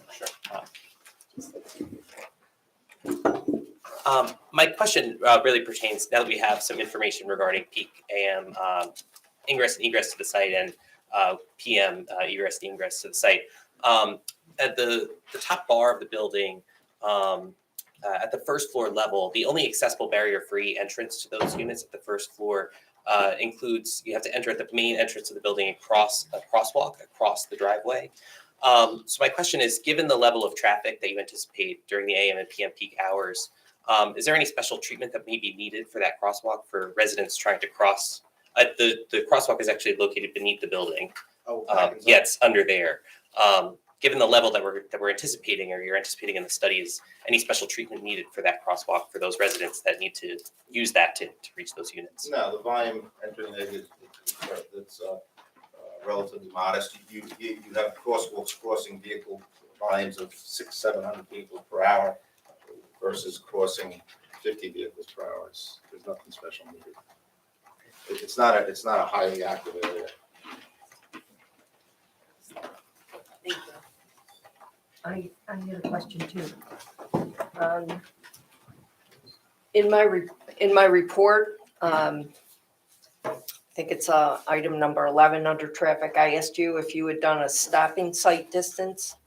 Did you calculate that for the traffic that's coming around the bend? Yes, we've checked that the stopping sight distance works. Okay, because I'm concerned about that. So we looked at very carefully, this the building setback as it comes around the corner. We did Okay. an analysis. Okay. Can you clarify what that means for if the Oh, members of the board certainly. don't know? So as you travel along a road, when we design roads as engineers, there is a calculated distance based upon brake reaction time and so forth, that you want to make sure you have visibility of the vehicle ahead. So if that vehicle stops, you have ample time to stop. So every road is designed to make sure you have stopping sight distance, which is not a very long distance. It's probably like 140, 150 feet. So we just want to make sure, as you have today, actually today it's probably constrained because of the landscaping, but as you come around that corner, you want to make sure you clearly see the vehicle in front of you with ample distance. Thank you. So even if that setback is only 2 feet down there, that's not gonna interfere with the site distance? Well, it's more than that because you have the curb line and you have the county right of way, and then you have the setback of the building. So that all comes into play. Can you repeat, you just said the appropriate sightline stopping distance is how much? For a roadway like this, it's probably in the area of 150 to 170, 150 feet or something like that. I don't have the exact number, but we did check it. Because It's a that standard. seems lower than the number you just gave us for There's a difference for a sight line for the distance between you? the left turning lane. Well, that's a distance. I gave you the distance to the driveways. That's a physical distance. Those distances. Is there one more question here from somebody or no? Okay. Okay, then we're gonna open it up to questions from the public. So what we'll have you do is just come line up, and again, you'll state your name, address, and then ask questions. Again, this is not testimony to make your statement. This is if you have questions regarding the testimony that Mr. Pankey just made, or questions related to traffic at the site. Marion, 64 Mountain View Road. Hello, Mr. Penke. Are you aware of the unique cut-through situation from Milburn Avenue to Main Street, the two busiest roads, through South Mountain's neighborhood? You mentioned something about, you didn't call it South Mountain, but you meant South Mountain. You said there's not going to be any impact. Are you aware of the cut-through or the shortcut that's used every day? Yes, sir. And the reason that I just let me finish this. The reason that I ask is because you're now saying that there's going to be less vehicles traveling than before, that, and you counted peak traffic, that's going to be when the busiest times are, which is understandable. And although I get, you know, you represent the developer, and all due respect, your traffic study is going to favor them. The biggest problem we have with unsafe traffic cutting through, avoiding that part of Milburn Avenue and that very busy turnaround to Essex is during peak hours when people are going to work. We have very unsafe traffic conditions. So when I ask, are you aware, how did you take this into consideration, if you did at all? So to start with, the project's a permitted use. So in terms of its impact regionally, the traffic is permitted to be developed and exist. And whether or not it is this project or the existing building reoccupied or commercial development, its traffic is going to spread to the roadway system and use the roadway system. And yes, I am aware that there are various routes, depending upon where you're coming from, going through, particularly using navigation these days, that route you through the residential streets. This is a problem we have countrywide. And yeah, that there's the potential that people coming up from Main Street are gonna find it easier to go next to the park and come up to Milburn and make the right. And those situations happen, but that's gonna happen whether the site is the residential project or whether it's the commercial project. There's nothing we can do with our driveway design that would change the ability of people to use the road system. The road systems are there for people to use. I guess where I'm trying to go with this is since 2016, so 7 years ago, the building's been vacant. And before that, Annie says, it didn't have a parking lot with the traffic like the Short Hills Mall. Nothing like that.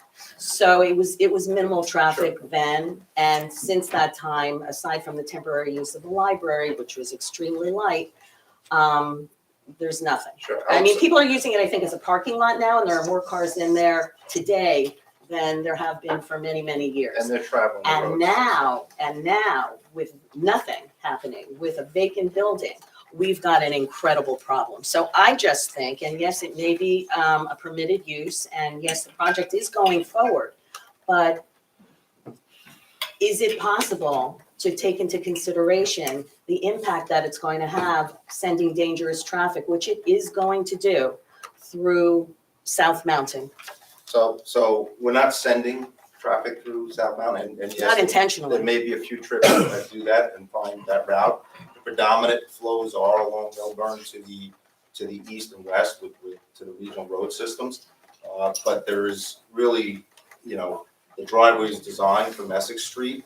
You can't come across from Parkview, eliminating the inbound People driveway. do though. People do go across from Parkview. Then they'll get their tickets, but Yeah, never happens. eliminating the driveway on Milburn eliminates that potential, so that's a positive in terms of Parkview. But aside from that, there's really no other way to configure a driveway to this property to assist roadways away from the site. But the site will at some point generate traffic again, whether it's this project or another. I guess the other vibrant point project. too, I'm sorry, the other point too is the fact that the county is okay with your plans, and it might follow county rules, guidelines, laws, doesn't jive with the reality of what the traffic is on that road. And if you live in South Mountain and you try to cross Milburn Avenue at any point, or cross any streets in South Mountain, you are going to know that there are problems. So the fact that We something's just want to okay make on sure there's a paper- question. But Yeah, the fact that something's okay on paper isn't jiving with reality. So how has, and your studies are, I don't know, you're basing them on older studies. You're now referencing studies that were done by someone you commission. Is there a way to, and I know you're saying you don't have to, and I get that. Is there a way to include South Mountain in whatever may be asked of you for an updated traffic impact study? I'd be curious if the study the mayor referenced did address that. I mean, you know, counts can be taken and analysis can be done. But in terms of our site design and our site driveway, none of that data really is going to affect how we lay out the site and the driveway location that's previously established. But it would be informative for the residents and their safety. And, I mean, this building is the north end of South Mountain. It just is. Thank you. I just want to make sure we have time for everybody's questions. Okay. Yep, thank you. Great, next gentleman. That's fine. We have to go to the name again? Yes, please. Ben Stoller, 422 Wyoming Avenue. Good. So, a couple of points here. First, Just want to make sure they're questions. there are right? questions, Okay, yes. Good. So the first question is, if we're at EDF, that's kind of the mentality here. We're at A+ for that corner of Milburn where it intersects with Essex. There's a crosswalk there already. So will that crosswalk be turned into a stoplight? My kids come home from middle school, they have to come right across there. And when I'm walking the dog, I'm almost mowed down, 2-3 times a week. Do you guys know where I'm talking about? It's right where this, right here, this walk, no one stops.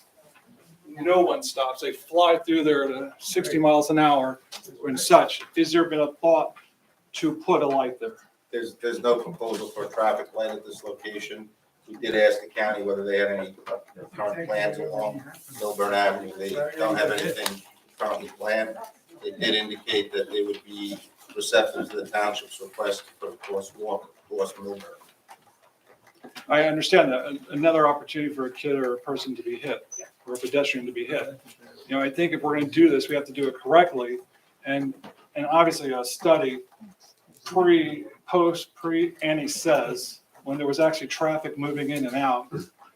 Annie Says opened at 10 a.m., so your traffic study is still off. So I'm not sure how that really jives. But the stoplight should be looked at. And if this is the time to do it, board, to demand or request the stoplight, I think there should be. The other thing that I actually see coming is the Uber drivers, the DoorDash, the Grubhub, all of those vendors, they'll stop on Milburn Avenue. They'll double park. I mean, this town is known for double and triple parking. We can't double park enough. So how do we keep the double parking on Milburn Avenue for somebody to run their dinner? We're affluent town. Probably 50% of buildings will be ordering some type of delivery service during the week. I would think. You said we're a affluent town many times. So what will we do to prevent that from happening? And how will that affect your fire line if you do go up to the driveway, et cetera, et cetera? I'm sure you're not going to let the Grubhub and DoorDash guy inside the parking garage. Again, that's the reason for the board per share, to provide that ability for that quick drop off and interaction and drop off.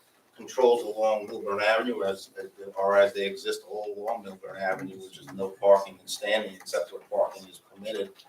And that's an ongoing enforcement situation on every road in the country. But we are providing the proper area for that to occur. I just want to ask members of the audience to stay quiet just so we don't get.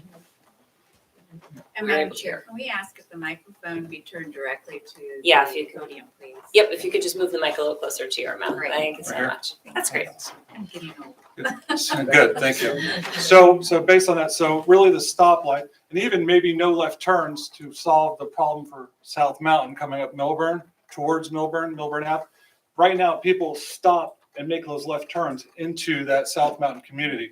So no left turn sign or something along that line, or maybe even a divider to keep people from making that left, because that's going to jam it up. You have a Grubhub here, guy making a left to cut through town.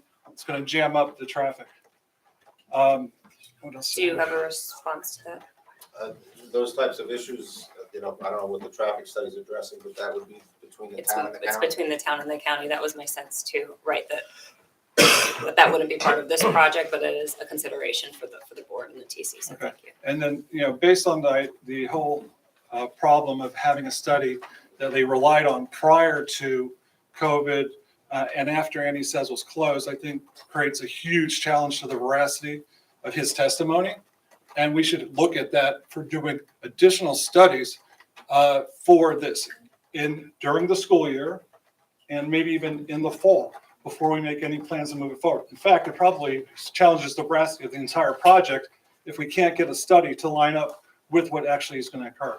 Thanks, okay, thank you. There's a woman here, yeah, you've been, I think she's been trying. If you could just state your name and address. Sure. Yep, thanks. My name is Maria Concoli. Wait, wait, just spell your last name CRINCOLI, and your address. 258 Milburn Avenue. Okay? I live on Milburn Avenue. I have an office on Milburn Avenue. There's always traffic on Milburn Avenue. I don't know where you get your information from. Also, you stated that within the last 5 years, there hasn't been a car accident on Milburn Avenue. Was that what you said? No, so let's be clear. I am so upset. Let's be clear. I Just live on Miss- Milburn Avenue. Ms. Piccoli, I just want to make sure you're just asking questions of. Oh, I have the- to ask a is it- question. Yeah, so Again, is it, your question is, you're asking for clarification on the accident report that you provided? Yeah. There was two Okay. things in there. First of all, I never said there's no traffic. I said there's over 600 vehicles an hour traveling in each direction on Milburn Avenue. And with regard to the accident data, I said I spent the whole morning going through a pile this high. What I've indicated is where most of those accidents were occurring are long, a lot of side swipes on people with parked cars, a lot of accidents at the traffic signals, which is typical of traffic signals. The streets out of the mountain, Edgeview area, Parkview, I believe it's, the next one over is. Undercliff, that's what I live. Undercliff. Undercliff had the highest amount of accidents. Yes. There was, a couple of Yes, left, thank you. a couple of left turns in at that location were a Bikers. problem. been hit. Parkview had one. There was no accidents on this left. There were no accidents around the bend. We're along this section of Essex Street. And then a lot of the accidents were occurring as you got over to Lackawanna and then Maine. Many of them were associated with people moving in and out of parking spaces on street. And then a lot of them were actually internal to a lot of the commercial And developments. do you have any reports on people, pedestrian getting hit on Parkview? Not in this area. Parkview is right across the street. I didn't see a specific pedestrian hit. Yes, my patient was hit on Parkview Street. And then I found out that 8 more people got hit, pedestrian got hit on that street. I don't know if you have the report. Including That's my the- wife. Including my Okay, wife. okay. Hit in Yes, 2016. Thank you, we're gonna go ahead, we're gonna keep it to questions Okay. from, And 1% so time, we thank have a lot of traffic on Milburn Avenue. It's hard for us to get out from on the cliff to get on Milburn Avenue. You know, it takes us 5 to 10 minutes just for me, and I live right there, to get on Milburn Avenue or get out of Milburn Avenue. so what is the question? The question is that it's gonna create more traffic impact, and it makes it difficult for us that are there to live, you know, where it takes 5 minutes to get to. The question is that it's gonna have, well, I don't have a question, I'm just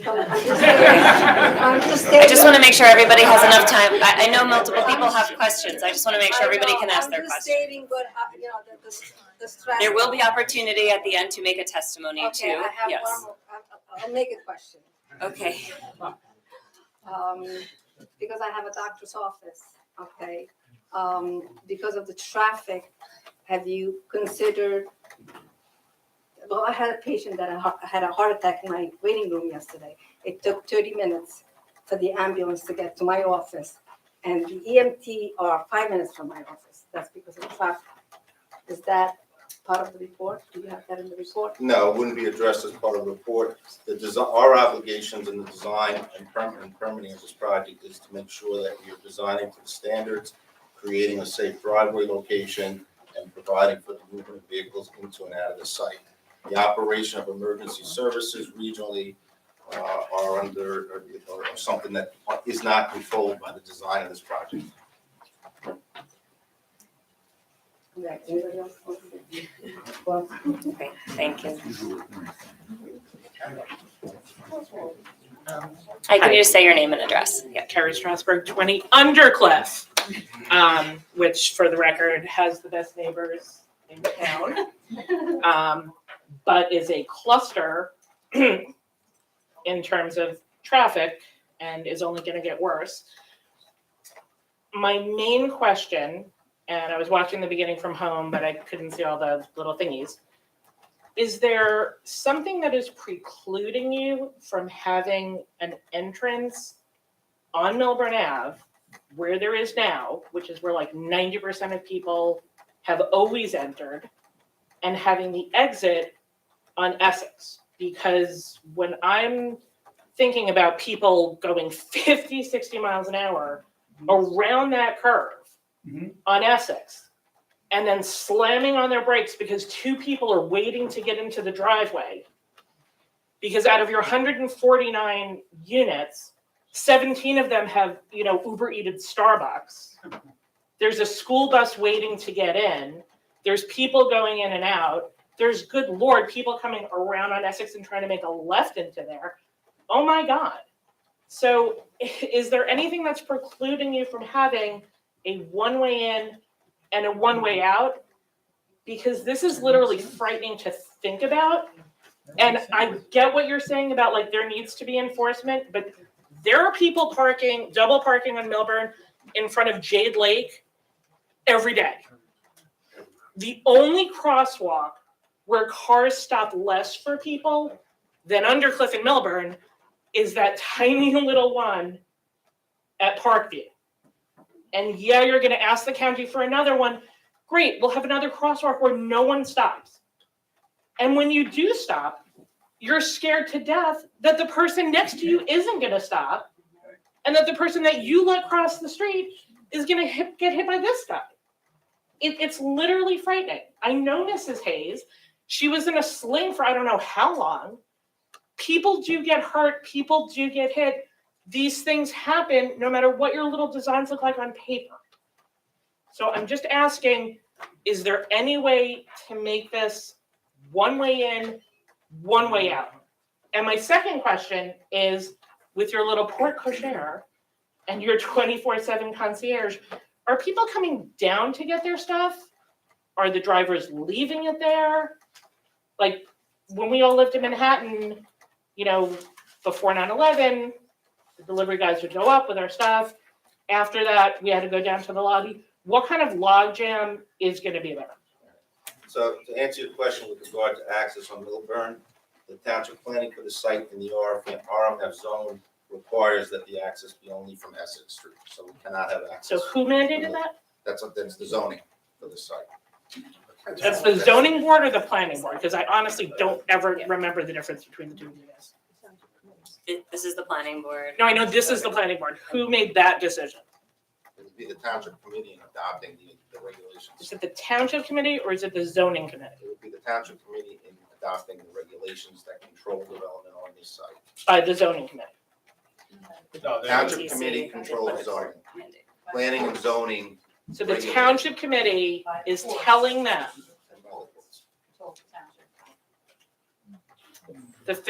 the agreement that you signed included that. Yes. And that was because y'all wanted it or because someone else wanted it? Okay? Just checking. You were told.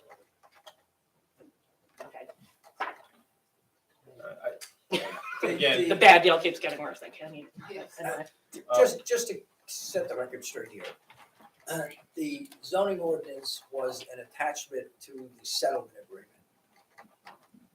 The zoning ordinance and the settlement agreement was negotiated by the township committee, by Fair Share, by the developers. Ultimately, all parties came to a consensus. Yes, we all know the gun to head story, yes. Pardon me? We all know the gun to head story, yeah. Okay, then I have nothing further to say. Thank you. If I may, again, Mr. Schwartz will provide testimony. Yes, to answer your question, I'll defer the operations. With regard to operations, to give you a quick answer, I can represent to you that there will be an area where they can drop off deliveries. But you'll hear more about that from Mr. Schwartz. Thank you. Oh, the one, yeah, go ahead, I'm sorry. Jude Huang, 18. Wait, spell your name. Jude, Jude Huang, Huang, 18 South Frontier Road. You have to keep your voice up. We have to hear Okay, you. all right. Where you going? So usually the police park their car over there to slow down the traffic. You will see very often, especially when the town says too much traffic or too fast. You will very often, because I walk on that road every day. So with your building, like unlikely the police will park their car over there to slow down the traffic. So kind of like the previous one just said, people travel from Melbourne Avenue, make a very quick turn over there, like driving 50 miles an hour. So with this, like, how do we control the speed on this road? Then keep using your map. Then with this building over here, your line of sight is much shorter.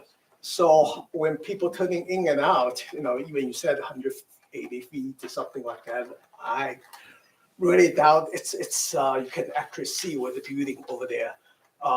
So kind of supporting the previous one that if the entrance, one-way entrance is on Melbourne Avenue, I think it's much safer that the car behind can see. So, you avoided this car turned 50 miles an hour to that Essex Road and didn't realize another car was slowed down, stopped over there, making an entrance. So that's one. Two is about the pedestrian, that I would think people live in this property are going to cross Essex Road to Melbourne Avenue that way, which will the most commercial buildings are. So, I walked over there. I never tried to cross over there because, again, the line of sight is very short. You try to cross and the car won't see you and you probably will get hit.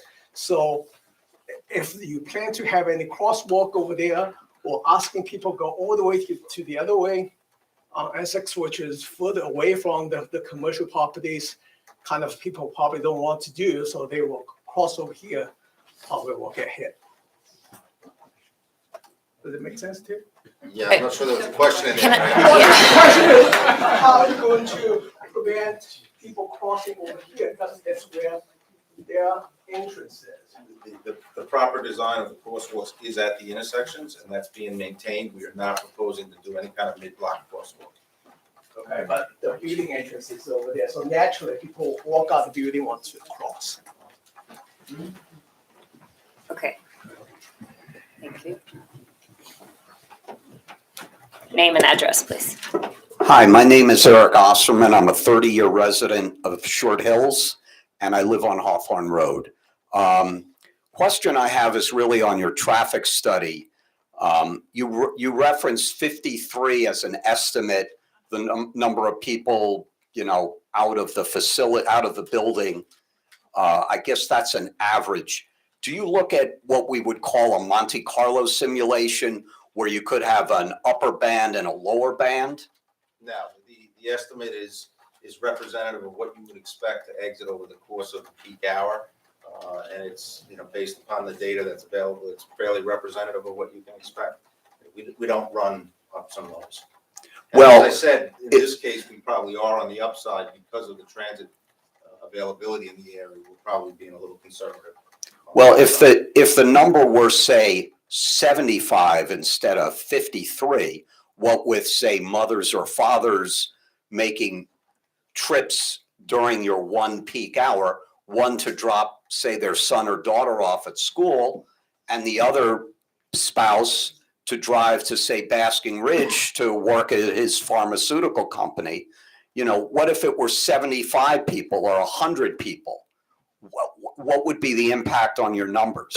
Well, obviously, if you up the numbers go up. But the driveway, as I indicated, is projected to operate at a B-level service, which has a lot of capacity. So, this can easily handle orders of magnitude higher.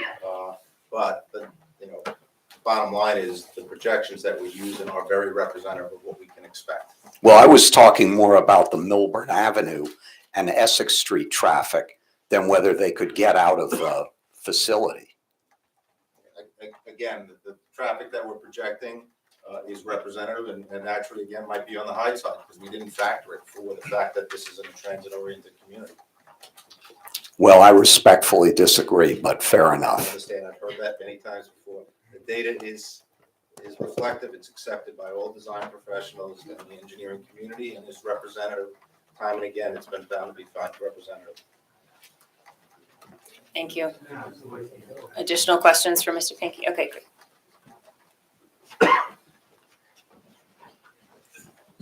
Your name and address, please. Don Hayes, 38 Undercliff. These facts that you're stating, these are based on police reports, accidents in this area? Which facts?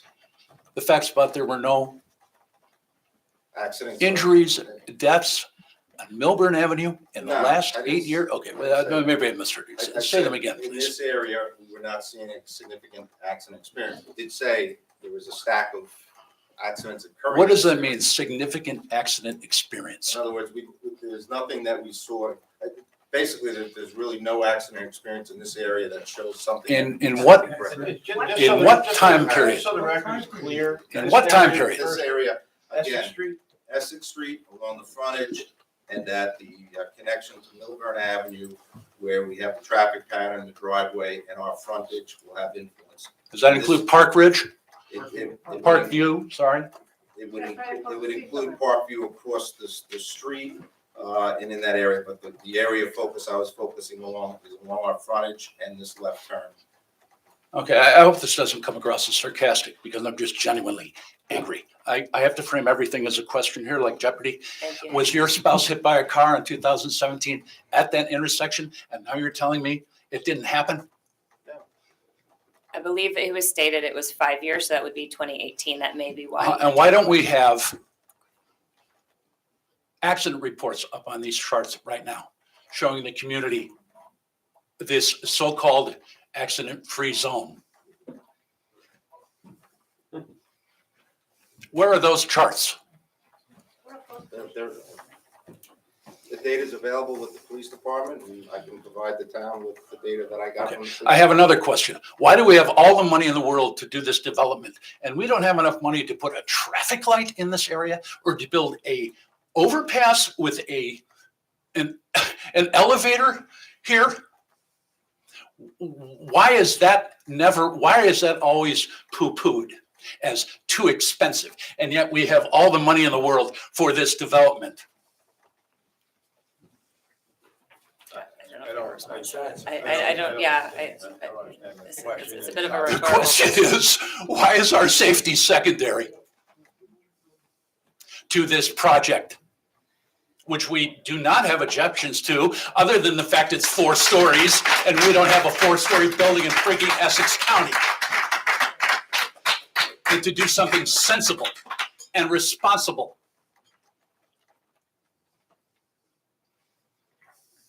Why are we debating whether we should have a study when we have a room full of people giving you testimony? There should be a study.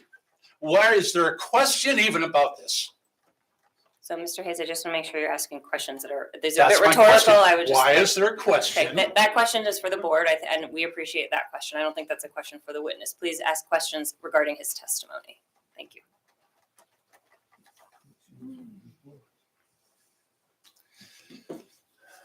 That's it.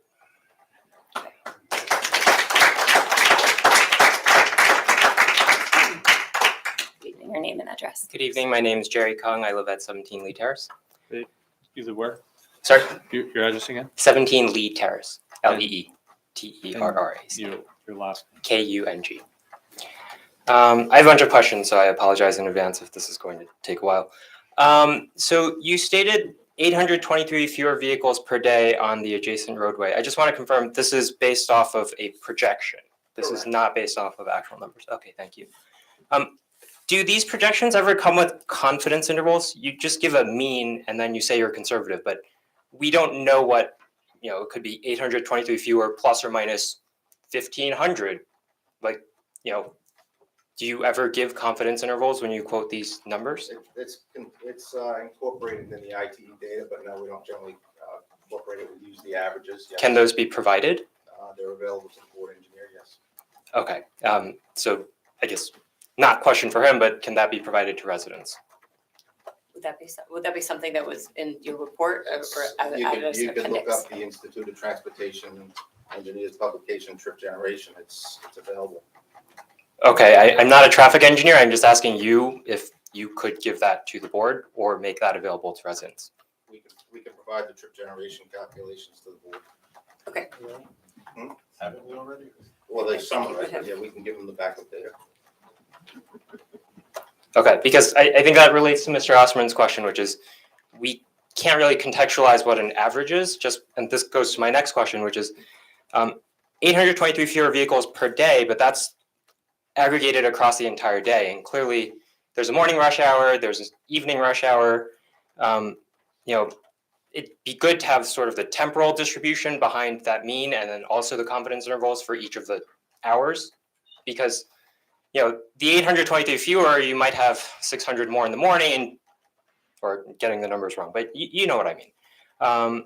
The other question I had is, in the numbers table 2, the weekday AM peak hour, there's 53 vehicles coming out of the building. Is there anything you could do to just contextualize this for us? Because 150 units and only 53 people are leaving via cars. This just doesn't make any sense to me. Yeah, sure it does, because the whole building doesn't turn over from 7 to 8 in the morning. Not everybody gets in their car. It's not like Edward Scissorhands where all of a sudden all the garage door opens and everybody comes out and drives away. Activity for residential development, as we were talking about before, generally starts at 6 in the morning, and you start to have that egress flow that occurs over a 3 to 4 hour period. Not everybody that lives in the building is leaving. Some are there. Some are taking the train. So it occurs over an extended period of time in the morning, and then the same thing happens in the evening. There's an extended period of time as people come back and they start their in and out activity. So the data that's been established is based upon those observations taken at real communities.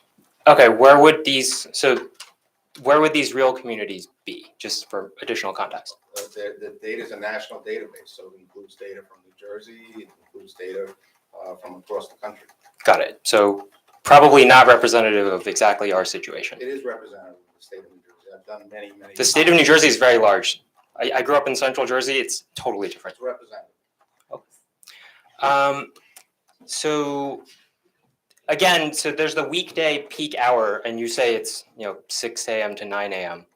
In the table where it's the weekday peak hour, is that 6 to 7, 7 to 8, 8 to 9? Is that 6 to 9 divided over 3 to get you an hour? It's a 1 hour period. So But you just said 6 to 9 is when the peak Well, it's a hour period. is. So not a peak hour. Peak hour is an hour. it says weekday peak hour on table 2. Yeah, that's a 1 hour period. So which hour would that be? That generally we superimpose that on top of what we saw on the street, which in this case was 8 to 9 and 5 to 6. So we take the peak of the data, peak hour of the data, and superimpose it on the peak of the observed high, the actual locality's peak of data. So we're superimposing a peak of our collected ITE trip generation data, and then superimposing it on the high data that we actually counted and observed on the adjacent roadway. So it's a conservative accumulation of data. Did anyone else understand what he just said? So when ITE characterizes its data, it's based upon counts that have been taken over an extended time frame. All right. So it identifies in the morning, based upon all of the data, a peak hour period. All right. It could be varied. Could it be like 6:30 to 7:30? Okay. The data could be 6:30, 7:30, but the data is all pulled together and accumulated to identify that residential communities have a morning peak. And when that morning peak happens, it's X, right? And that's the data that is the trip generation. On the analysis side, we then look at the immediate environment that we're building in and use actual traffic counts to find out when the roadway is actually peaking. So the roadway peaks, in this case, at 8 to 9.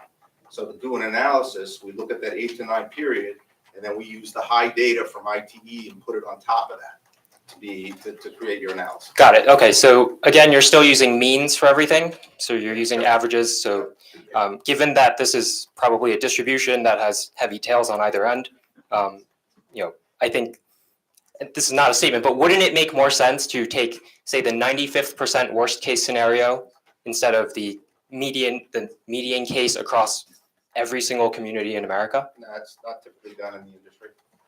Okay, but this is also not your typical town. I So- agree, and every other town I work in is not your typical town. The data is what is used by transportation professionals. The methodology is established. It's used nationally. It's used by all the permitting agencies and the state highways, and it creates a representative scenario for analysis purposes. We're not looking to find the exact number. We're looking to find the orders of magnitude to ensure that things are operating for analysis purposes. Okay, I could ask a rhetorical question here, but I'm just going to keep it to myself. As part of traffic study, okay, so I'm glad to hear that one of the planning board members has proposed an independent traffic study, especially since a lot of the studies were done in the middle of COVID. In your experience, have building plans ever been significantly revised after a town conducted its own traffic study? It's significantly revised. What do you mean by building plans? The plans that are before the board today? You can respond if the answer, he responded to the question. I haven't experienced that. I mean, there's always interaction between. So are you saying that all of our questions today are for naught? No. So what are some measures? I would like to keep the questions Oh. regarding his testimony, not the rhetorical. If we could just keep the tenor for everybody, you know, we are professionals. They are taking your questions and let's treat them. So kindly. a lot of issues have been raised already. What are some measures that could potentially be used if we wanted to ameliorate these issues? Ameliorate what issue? That's the The question. traffic, so the traffic issues that many residents have raised, the there's- pedestrian so safety, there's- et cetera. There's two categories of that. So with regard to the design of the project and the access location, the board and their professionals have our data, the county has our data. We're working on using proper standards to evaluate and properly design access to and from the site. That's what this application is before this board. With regard to regional impacts, this developer has no control as to what interaction that the township and or the county can have on traffic flow in the area. There's nothing we can do outside of our property to the road systems. We don't control that. We have access to the road systems the same way you have. We have legal rights to use the roads the same way you have. We don't have the ability to alter those roads. That's within the But government's purview. you could, in theory, alter the setbacks. If many people have issues with the line of sight, turning the corner. If the county has a problem with the line of sight, they'll tell us, but we've designed it to their standards. Okay. So we need to meet the government standards. As part of traffic studies, do you measure the speed of vehicles rounding the turn from Milburn Avenue onto Essex Street? We haven't done that study. No. Is that ever done? Is that, It's not typically done, no. but is that ever done? Is it ever done? In your experience, I haven't done one on the speed study in a long time. you haven't done, okay, so you just haven't I've monitored done the speed speed. studies, but I haven't done one in quite a while. Got it. So all It's of not this, typically all done. of this is assuming the 25 mile an hour speed limit on Milburn Avenue. It's based upon a 25 mile and design speeds. That's. Okay. Okay, we've talked about the line of sight issue rounding the corner. The parking of the moving truck. So you stated earlier there's going to be 4 move-ins and move-outs a month. That's probably a steady state calculation, right? Because I can't imagine you're going to take 40 months to get everyone moved in. Yeah, that's typical experience of the owner. Okay, so at the very beginning, we're going to assume more move-in. I guess there's no move-out traffic at the Yeah, beginning, you but would have more move-ins, obviously, as the building comes on. does that generally cause traffic issues, like temporary traffic issues that the town should be aware of? No, because as testified to, and as will be testified to, that's a controlled situation, that they're scheduled move-ins. I see. So, yeah. So you can't show up here with your truck and move in at any time you want. If you lease an apartment, you're gonna be told when you can be there, and when you arrive, there'll be somebody there. Okay. I just want to be cognizant. I can't phrase this as a question, but I guess, are you aware that sometimes moving trucks, don't always leave in the allotted time, and then there's going to probably be a backup? That's presumptuous. And that's, Again, yeah. Mr. Schwartz will address questions with regard to operations. Okay. And the frequency of move-ins, when they're scheduled, how they're scheduled, that's not for this witness. Okay. The maneuverability of the moving van into the parking spot, will it require, I'm just not good with distances. Will it require pulling into Essex Street and then backing up into that parking spot? No, we've checked it, it works within the shoulder and pavement areas on site. Okay, thank you. Given that there's no actual data from when the 30,000 square foot of commercial was last fully occupied, is there a way to do a comp off of real data for adjacent commercial properties and then extrapolate that up to 30,000 square feet? That's what we're doing by using the IT data. Those are counts at other commercial developments, so. But not like the commercial development right next to it. Those are counts from commercial developments in somewhere in Yeah, Oklahoma. So physically, yeah, you can go count any place. Okay, would you believe that that would be more accurate and representative than? No. Okay. So there's going to be walk-ups along Milburn Avenue. Is that part, like, because Mr. Stoller mentioned earlier that Ubers will likely wait there to pick up residents who might want to just walk out of their walk-up. Is that necessarily like part of this building plan? Sorry, I don't know if I can ask that for those. Are you asking sort of an architectural question about the entrances to the building? Yeah, I guess it's just, are there, my actual question is, for most residential properties, they're probably not structured in such a way that they have a main entrance and then 6, directly into it. Does your traffic study account for the different, ways people can enter and exit the building?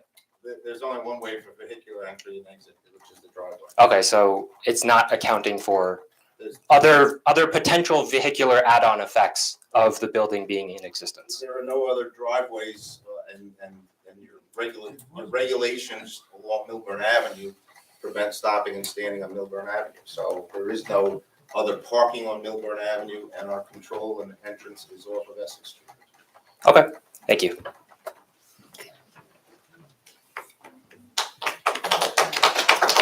Your name and address. Good evening, I'm still Sam Schmidt, 11 Parker Drive. Thank you. The stopping distance that you mentioned before is like 140 feet?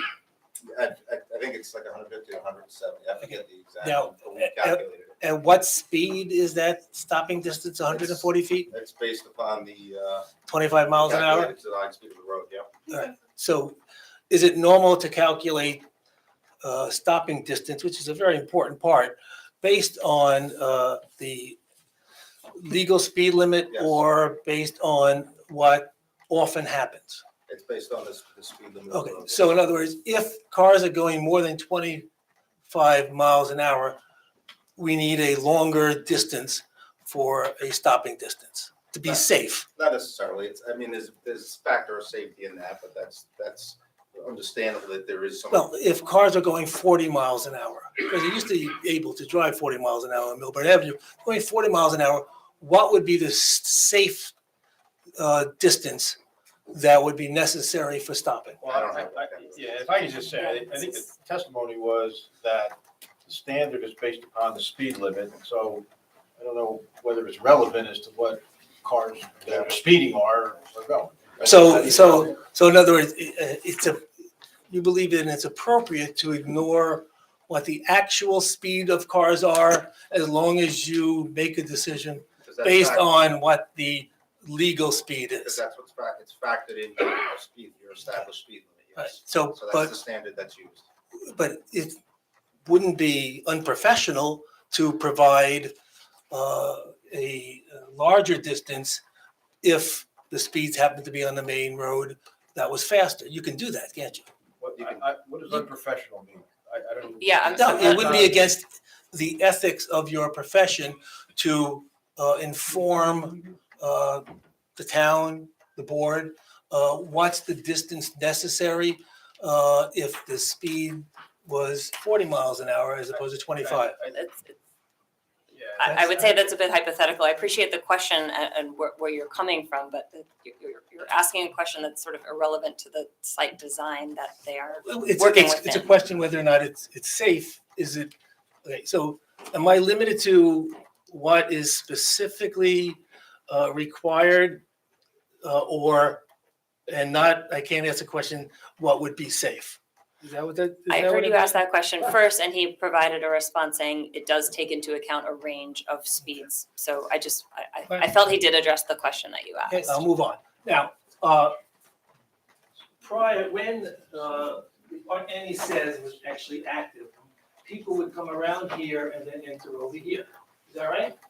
That would be one of the movements Okay. available, yes. All right. And this would be your opinion that doing something like this and crossing two lanes is a more dangerous activity than if you were just continuing this way? It requires a different decision against the oncoming traffic, yes, because you're going into a second lane. So with your study that there were no accidents over here in the past 5 years, basically meant that during the past 5 years, very few cars were coming around here and actually going into there. They were just continuing here in this third lane and then merging into the second lane. Is that right? Well, it's based upon the conditions that have existed on this site for 5 years, which has been entirely inactive. Would it be possible for you to go back 10 years or 15 years to examine the accidents that occurred over here, since it would be more similar to what is going to be required now from going here to there? Yeah, through the board, we can go back to the police department and change the Oprah request and get a few more years of data, sure. So we can actually As get long as a they- better as long idea. As long as I have it. Now, you did not do a traffic study anywhere beyond that immediate area, is that right? That's correct. Our focus and obligation is to look at the driveway.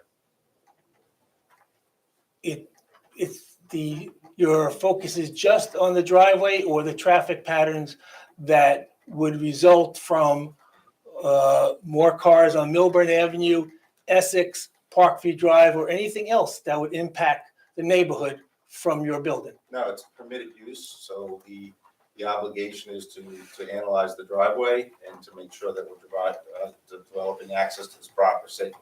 The property is permitted to be developed. Okay, so you don't have to do Permitted. anything beyond the driveway? That's correct.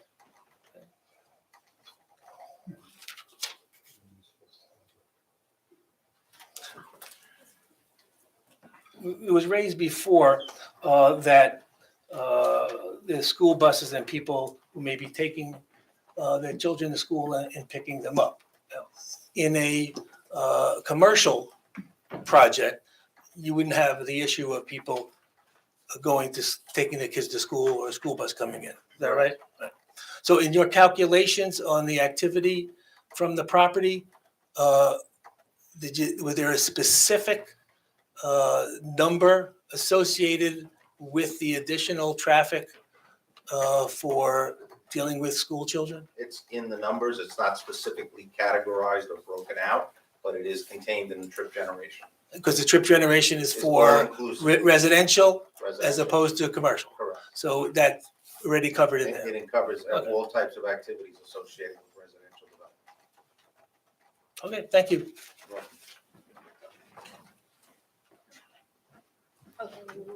Leah Cruz, LEA, CRUZ, 39 Whitney Road. Two questions. I'm kind of coming into this, I haven't really studied this project and I've looked at the plans on my phone, so I apologize. And it sounded like you said you were constrained a little bit by the settlement that the town had with Fair Share Housing as far as the driveways. If the town somehow were to go back and have some kind of an agreement that there should be ingress and egress on Milburn Avenue for safety reasons, is that something that you would be able to do? You would have to change the ingress and egress? Yeah, that's not a question for this witness. I apologize, okay. That's okay. I object to the question. It's not a question that has anything to do with the traffic engineer. No, but I think. What has to do with ingress and I think she's egress? trying to understand if there's an opportunity to negotiate the ingress egress To me, I at this time. But that's not a question for That I can the answer. traffic. That's fine, then you can say that you can't I answer. can't answer that question. Is there somebody who could answer that question for her? I mean, I can answer that question in saying that there's a pending application pursuant to a municipal ordinance, pursuant to a settlement agreement in a court order. So we're here to get a decision on this application.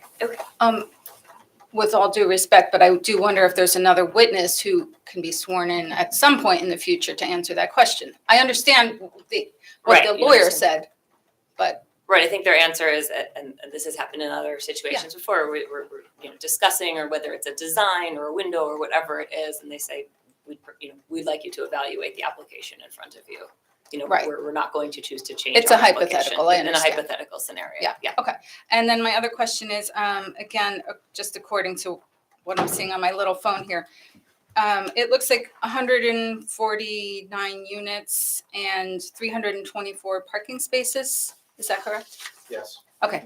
Does the 324 parking spaces take into account visitor parking? Yes, So they're within the parking garage? yes. So how do they get in if they don't have a transponder? So a visitor coming in will come up to the gate, there's a call box, there's a 24/7 concierge, he keys them in, and then they come through the concierge area.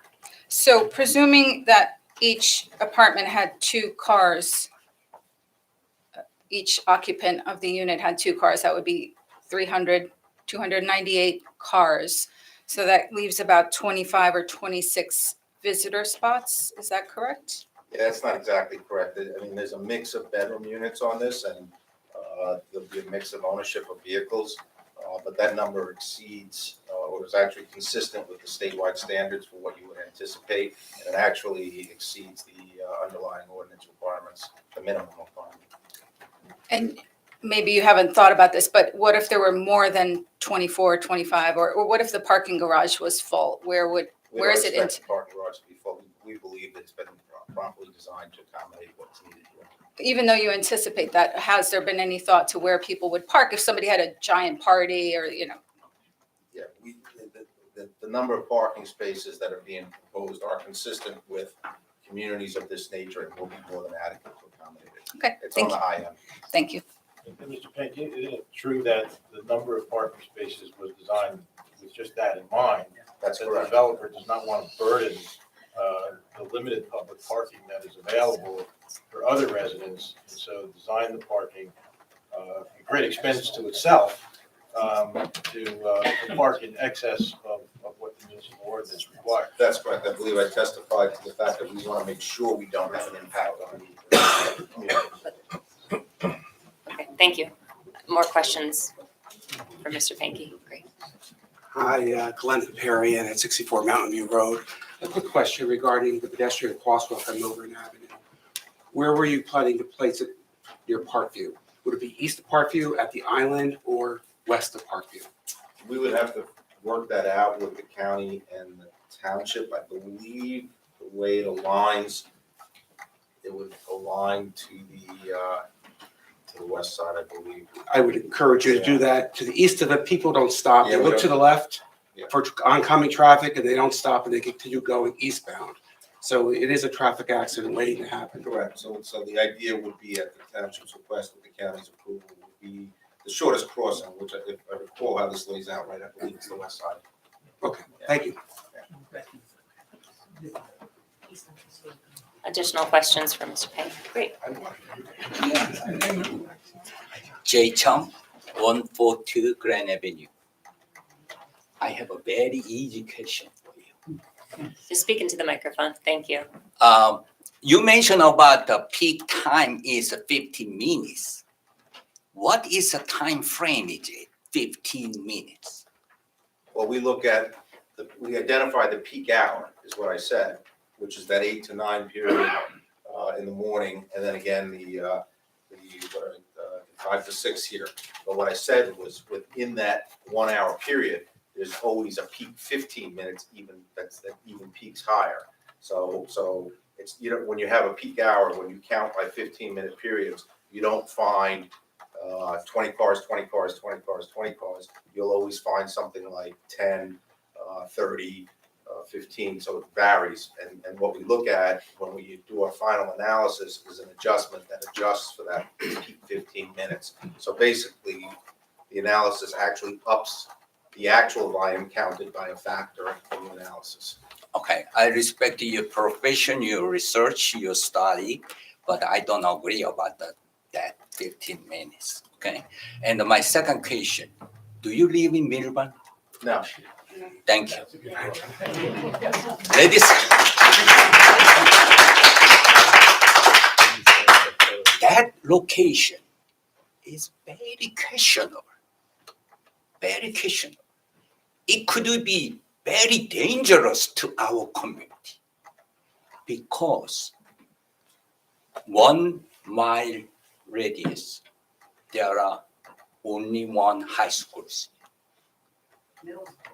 There are one middle schools there. There are another elementary schools there. Top of that, there are train stations. At that morning, parents, students, workers, there is nobody has extra minutes. Everybody busy. I just want to make sure we have a question. So what I'm asking you is, when you study traffic pattern, study again, you ask for it. Really, thank you. I want to consider all these 4 factors. What is your peak time? What is the increasing factors? What is the extra factors you have to consider about the traffic patterns? That's all what I'm asking for. And when I return this meeting, I want to hear, don't give me 15 minutes, Jay, 15 minutes, don't say that. Because this time frame, high school, this time frame, middle school, this time frame, train station, something like that. I want to hear about it. Thank you very much.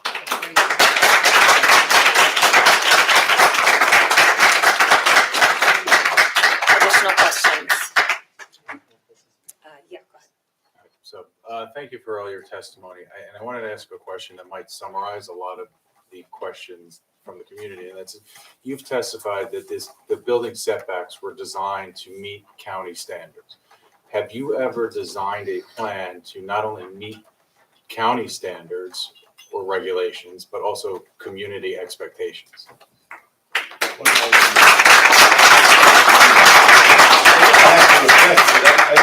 I can rephrase the question. So obviously you have to. The ordinance requires. Just one second. Obviously, you have to design a building in accordance with regulations and standards. It's also possible to design a building that exceed county standards, state standards, and regulations. Have you ever had a client design a building that was more favorable than county regulation? So let's say, hypothetically, a county regulation says the setback has to be 5 feet every 170 feet or 2 feet every 30 feet. Have you ever had a client agree to say, despite the regulations that say I can go up to 2 feet or 5 feet, I have chosen to go 8 or 10 feet? I guess I have to object to the question. We have an application here that is in accordance with your standards. I don't understand the relevance of whether or not there was a design of a completely different application, completely irrelevant to this application. Is What it that has possible do to with this application? I just don't understand the relevance. Is it possible to design an application that exceeds standards? Well, again, I don't. You think can it's say a- no, that's I don't fine. think it's a relevant question, so I object to the question.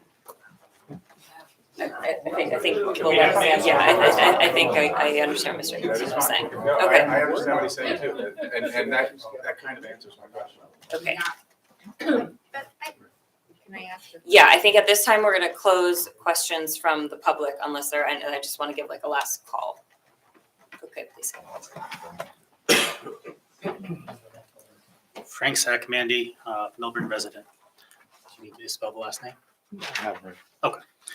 So if a residential area has fewer parking spaces, does it generally have less traffic? Not necessarily. Could you expand upon that? In situations where we've underparked, the traffic is generated, but it's finding parking in the area, public parking alternative parking, street parking. So it really depends. Is there any upon- street parking in that area? No. There So is there's down the no, block. is there any alternative parking in that area that you know of? It's not in the immediate vicinity, but that becomes part of the problem. So it can create issues, yeah. So if there's fewer spots, fewer cars can park at that building, right? It means it's That means- constrained. It means if you have a car and you want to have that car and you can't get it into the building, you got to find an alternative location to keep that vehicle. Well, don't you think perhaps if you had two cars and your building only allowed one car, maybe you would opt for a different building? You might, Okay, you might, so, or you might find an alternative location for your car to be parked.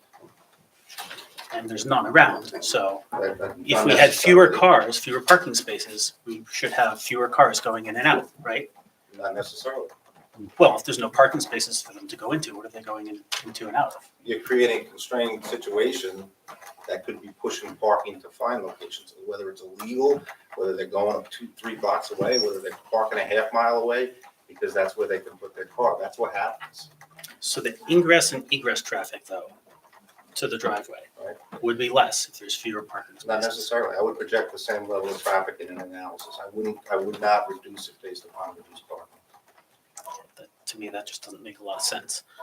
I understand, but what I'm That's fine. explaining You to you is- provided an answer to the question. That's okay. I want to make sure we can stay. I want to get through all All questions. right, thank you.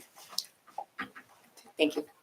Okay, so now I think the board, I think Allison had another question, and then I would like to get back to your original question. And this might be a legal question, but certainly the public struggling to understand, and not necessarily on the traffic piece, but can we request an actual modeling of this particular project? So it's more clear, because I think that the public and some of us would like to have a clearer idea, and I think it would be less argumentative. I think it would be beneficial for both, or all three, the public, the board, and the developer, to be able to have a 3D model of this particular project, because, it is that. I don't know that we can Is ask that that of the something that applicant. Well, there's no It's- requirement under our ordinance. The request can be made, but there's no, we have nothing in our ordinances that require it, at least as far as I'm aware. Is that, Eileen? Right. In my experience, it's actually helps and eliminates a lot of the frustration and questions and, by having this model. So I would like to propose that not only for us as a board, because this is a large project on a very busy part of town, that it might be very helpful to all of us. Sure, we can ask. Well, I'm not sure what is really being asked in terms of 3D modeling. We certainly have renderings and plans of the building. I think where there may be somewhat of a disconnect here, and it's not unique to this application, is that because a project may increase volume of traffic in and around the area, under our laws in the state of New Jersey, that is not a basis to deny a conforming application. There's a Dunkin' Donuts case, Appellate Division case, goes back to the early 1980s, that specifically holds that. So a lot of the questions, while I understand important to the public and important to the board and so forth with regard to additional volume of traffic that may be generated, is not legally a basis for the board to deny an application. Moreover, Essex Street is a county road, and the county planning board has jurisdiction with regard to, the approval on Essex Street because it's a county road. That's the body that has jurisdiction. So we would certainly stipulate that a condition of approval would obtain a condition that the county planning board would also have to approve this application, since that is the body that has jurisdiction, to regulate what's appropriate on a county road. And I think, that those concepts are important to understand. And I understand that they're a little bit maybe counterintuitive to the public. traffic analysis and standards may be counterintuitive to what folks may think commonsensically should be applied. But the standards are the standards, and Mr. Pankey's been doing this a long time, and he understands what that means. So I just think those were a few points that needed to be made so that the board also understands what the standards are. So when we hear about models, and I presume you're saying this in the context of traffic. No, I'm not. And so I was very clear in the beginning that this wasn't really necessarily about the traffic, but this was about the overall project to be able to visually see. And I think it would eliminate a lot of what we see here is misunderstanding or conflict. So less about traffic, but as to what is to come in the future. And I think it would eliminate and help, all the public, the board. The public understands the regulations and the traffic and what we're bound to and what we're not bound to. It's the public that we need to share that with and help them understand. And having more of a visual in all aspects is, to me, a better way to get through this. Well, we have the rendering. You have not heard from the architect yet. And the architect will provide renderings, so that I think what you're asking for is to come in terms of being able to visualize, the building, understand what it looks like, its context and proximity to the surrounding area and so forth. That will come from the architect, how the building is laid out, what the finishes are going to look like. That will come from the architect. We just haven't gotten to the architect yet as a witness. So But that's not what she asked for. She's asking for 3D modeling.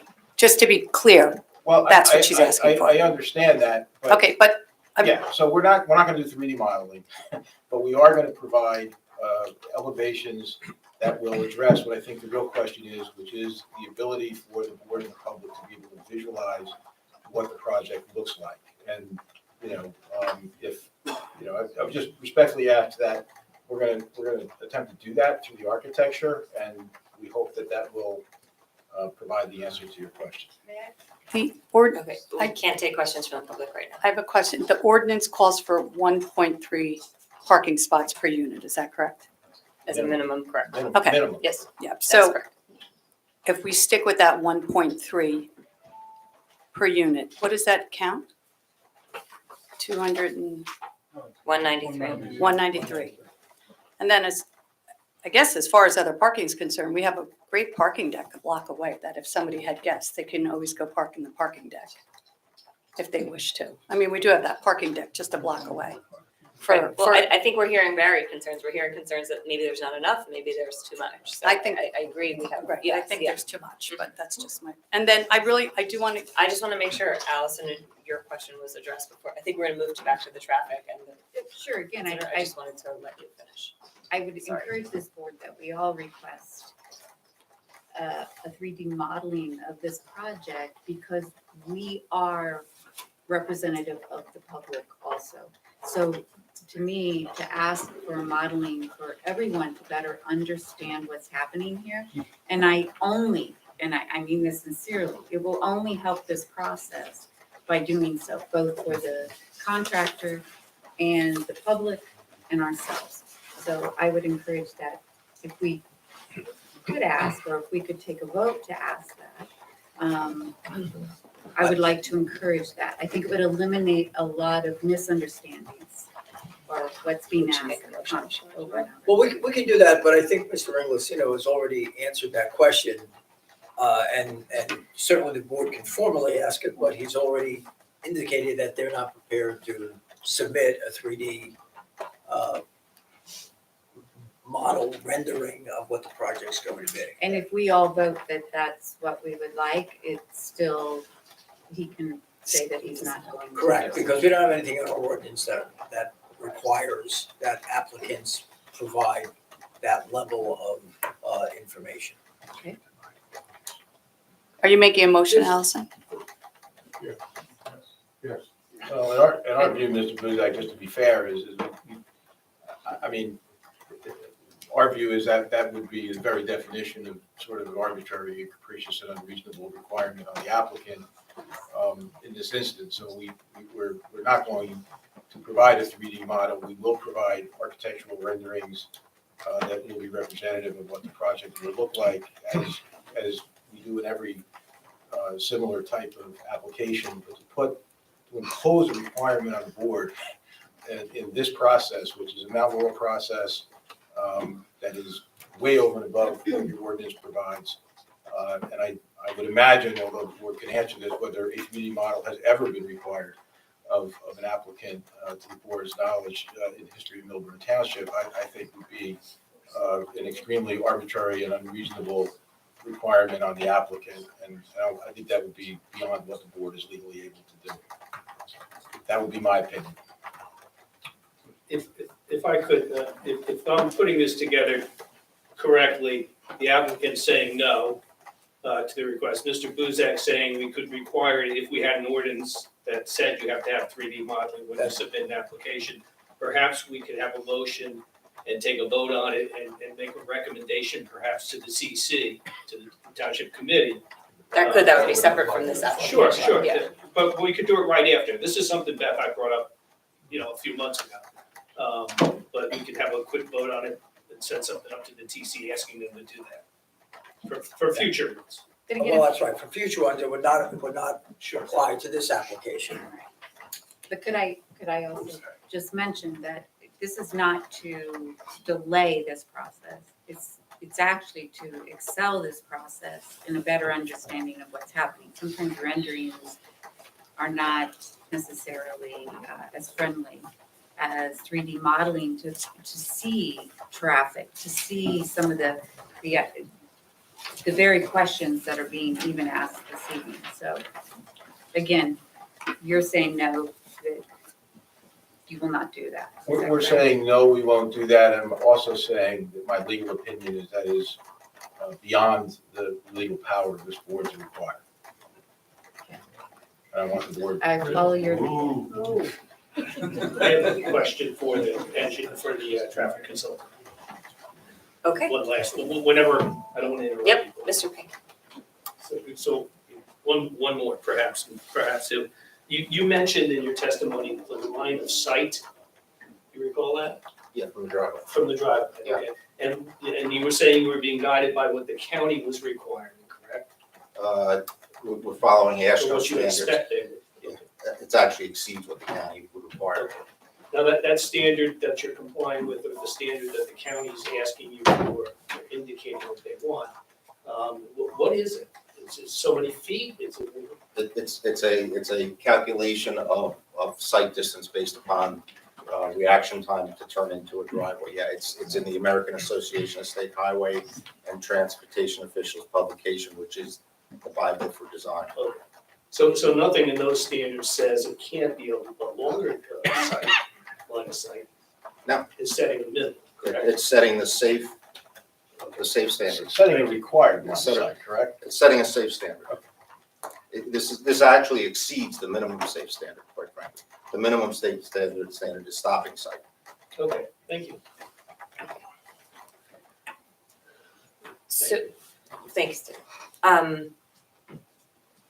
I think one item that we've just have touched on, thank you, Mayor Miggins, for kind of starting us off by the mention of, potentially we'd like to study more and have some more answers to questions that we feel are unanswered or perhaps insufficiently answered due to the data collection methodology, timing, et cetera. I think we would need to lay out a little bit more of what that is we're looking for as opposed to just more study. And so I don't know, I know you mentioned it, I don't know if you have sort of specific Well, how items about, that we'd want to make sure we would, if we were to do it, I guess, what would it look like? I think we need to do another study, a current study of a traffic, because it is different than 21 or 22. I think that I would like to see something like that done midweek, like a Tuesday, Wednesday, Thursday, not Monday or Friday, as they alluded to. People don't go into the office on Mondays and Fridays historically, right? They're going midweek. I think we should do a study then. And while school is in And while school is in elementary- session, because to someone's point, there's the train traffic, there's the high school traffic, which is different than the middle school traffic, which is different than the elementary school traffic. That's all different traffic. I myself, I was exercising day walking, I had to stop traffic to let a mom pass. They almost got hit right on Milburn Avenue. So I can appreciate what everyone's saying today. Mhm. I saw it. I mean, it was horrible. So I think we need to, and I don't wonder, they studied one little piece of Essex. Why aren't we studying Milburn Avenue? Why aren't the other streets across the street being studied? Why is that? Why is it just that one little slice? I don't know. I believe that's because of ingress and egress. But I think there should be more to it. I think this is really important. I think and to say you have data that you just got yesterday, 5 years worth of data, well, we haven't even seen it. Mhm. They've seen it, but we haven't seen it. So we don't know what that data shows or. Well, I think to that point, it was brought up that the site hasn't been in use, so we might want to go further back and look at actual usage data, to compare, to understand what it was. And I'm still when it was concerned with, busier. Chief Gilfetter, his letter concerns me. It just concerns me. So he said there were several items. So I just think that when we have our professionals, listen, everybody has their job, I guess. And we have professionals. Our professionals are here to protect the people in our town. And I think that's really important. So that's my thought process. Mr. Peck, Sorry, Corey, you I were was just gonna say, just to the extent we can try to have this study account for projected growth, because we know of this Right. building, the actual developments, yeah. yeah, all the actual developments that we know of in the downtown that really actually come off of Essex Street, because by the DPW site. DPW, thank you. And the former Wells Fargo. And across from Town Plaza Street, all that, those are all feeding off of Essex. And we also have 275 Milburn, which is right there, which we just discussed, which is going to be for more apartments above footnotes. So that also, but I just wanted to add, if we could include the speed study that was Yes. brought up, that would seem very important. And again, to reiterate, extending the window for the accident study to go back prior to 2018 and include time when Yes. Annie says was actually active. Can I ask Graham as our planner, I guess, sort of the benefit of a speed study, if you could just characterize that just for everybody's benefit? I don't know how familiar you are with understanding what a speed study provides and how that would So benefit. I us. am not overly familiar with Okay. the speed study component of it. I don't know if Martha has any other take on that. It's more of an engineering. Yeah, not a traffic Yeah, engineer. not a traffic engineer. Okay, So should that be a question we ask maybe we want to ask about it. I don't know what, Our I don't know enough about it myself as well. so I was just- Brightview? Yeah, traffic. And then incorporate, we also have, which we'll be talking about, which we haven't talked about, is that two-way study that they just did. Did you have a question? Yeah, it's not a question, to add on to the study. With the town closing Main Street during the summers. Yeah. I think the traffic study should include what that does to the traffic when the street's closed down. I think, I Sure, don't so wanna it's a speak different for- time of year, but Yeah, but I mean, it sounds like Main Street's gonna be closed kind of permanently in the summer now. It is, although, Not be open, close, but either way, I think that should be included in that, so we have an idea I feel like on that's a far Saturday enough away night. from the study Yeah. site that would not impact Well, circulation. people can't go down Essex Street anymore, so, it's. Right, they would turn down the homes or whatever You earlier. have to agree with me. however, I think it's more I important, that study gets done ASAP, Sooner sooner rather than later, because schools and not on Memorial Day weekend and not on, not on a Friday or, Understood, yeah. Okay, so I think that's sort of a bit of a list of questions that we might wanna So, Madam Chair, if I further may, explore. Go ahead. Let the board discuss this. Right, because I have 'cause we something made to add to this, so okay. I'm gonna ask the applicant, this is not an applicant issue at this juncture. Fine. Okay. Did you wanna bring something up? Well, yes, what I want to bring up is that I don't want the board to misunderstand what the power of the board is or the power of the township is in conjunction with an application. The planning board and the ordinances provide that if the board makes a determination that they need to have their traffic expert review the materials that have been provided, because the board itself itself does not have the expertise to understand it or to challenge it or to expand upon it. The board has the right to retain that expert, and as the mayor said, I believe the township has a professional who they retain on a retainer to say, if we need these things, we'll do them. But that study is tied to the study that Mr. Pankey has done. Okay, it's taking his, and I think we've done this before, where we've had our own expert look at that study, Review it. Mhm. review it, Provide comment. explain, challenge it if there's issues that he understands that, or she understands that we don't understand and so forth. That's something that is an escrow is created through the township ordinances, and the cost of that expert, just like the cost of the experts here, are paid for out of that escrow. However, that is not a study of a variety of other issues, traffic issues, that the township will encounter as a result of this application, as a result of all these other things that are going on, all of which are legitimate. But that's not part of the escrow study. That could be a study that the township can do and maybe has done some or is looking at doing it. But there's a separation here. That's not the applicant's obligation to fund a study of how all of these developments are going to impact traffic within the township of Millburn. It is their obligation to fund a review of the study they have done so that we can better understand.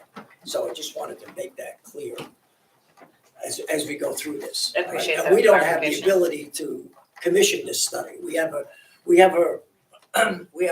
the ability to ask the township committee to have that study done. Okay. Okay, that study being the one unrelated to the report that Mr. Pankey has done. So we couldn't get this study in time to review while we're still reviewing Well, this application? we can't do any of that. The Could we township make that committee, request? We can make that request. Okay. But in terms of the cost of that and who pays for that, that is not paid for by the applicant. That's paid for by the township. Understood, okay. Got Does that make sense? Yeah. What happens if Brightview reviews this study and is in disagreement with it? They'll put that testimony on the record. I'm sure that Mr. Penke will review that report and he will respond and the applicant will respond in some way.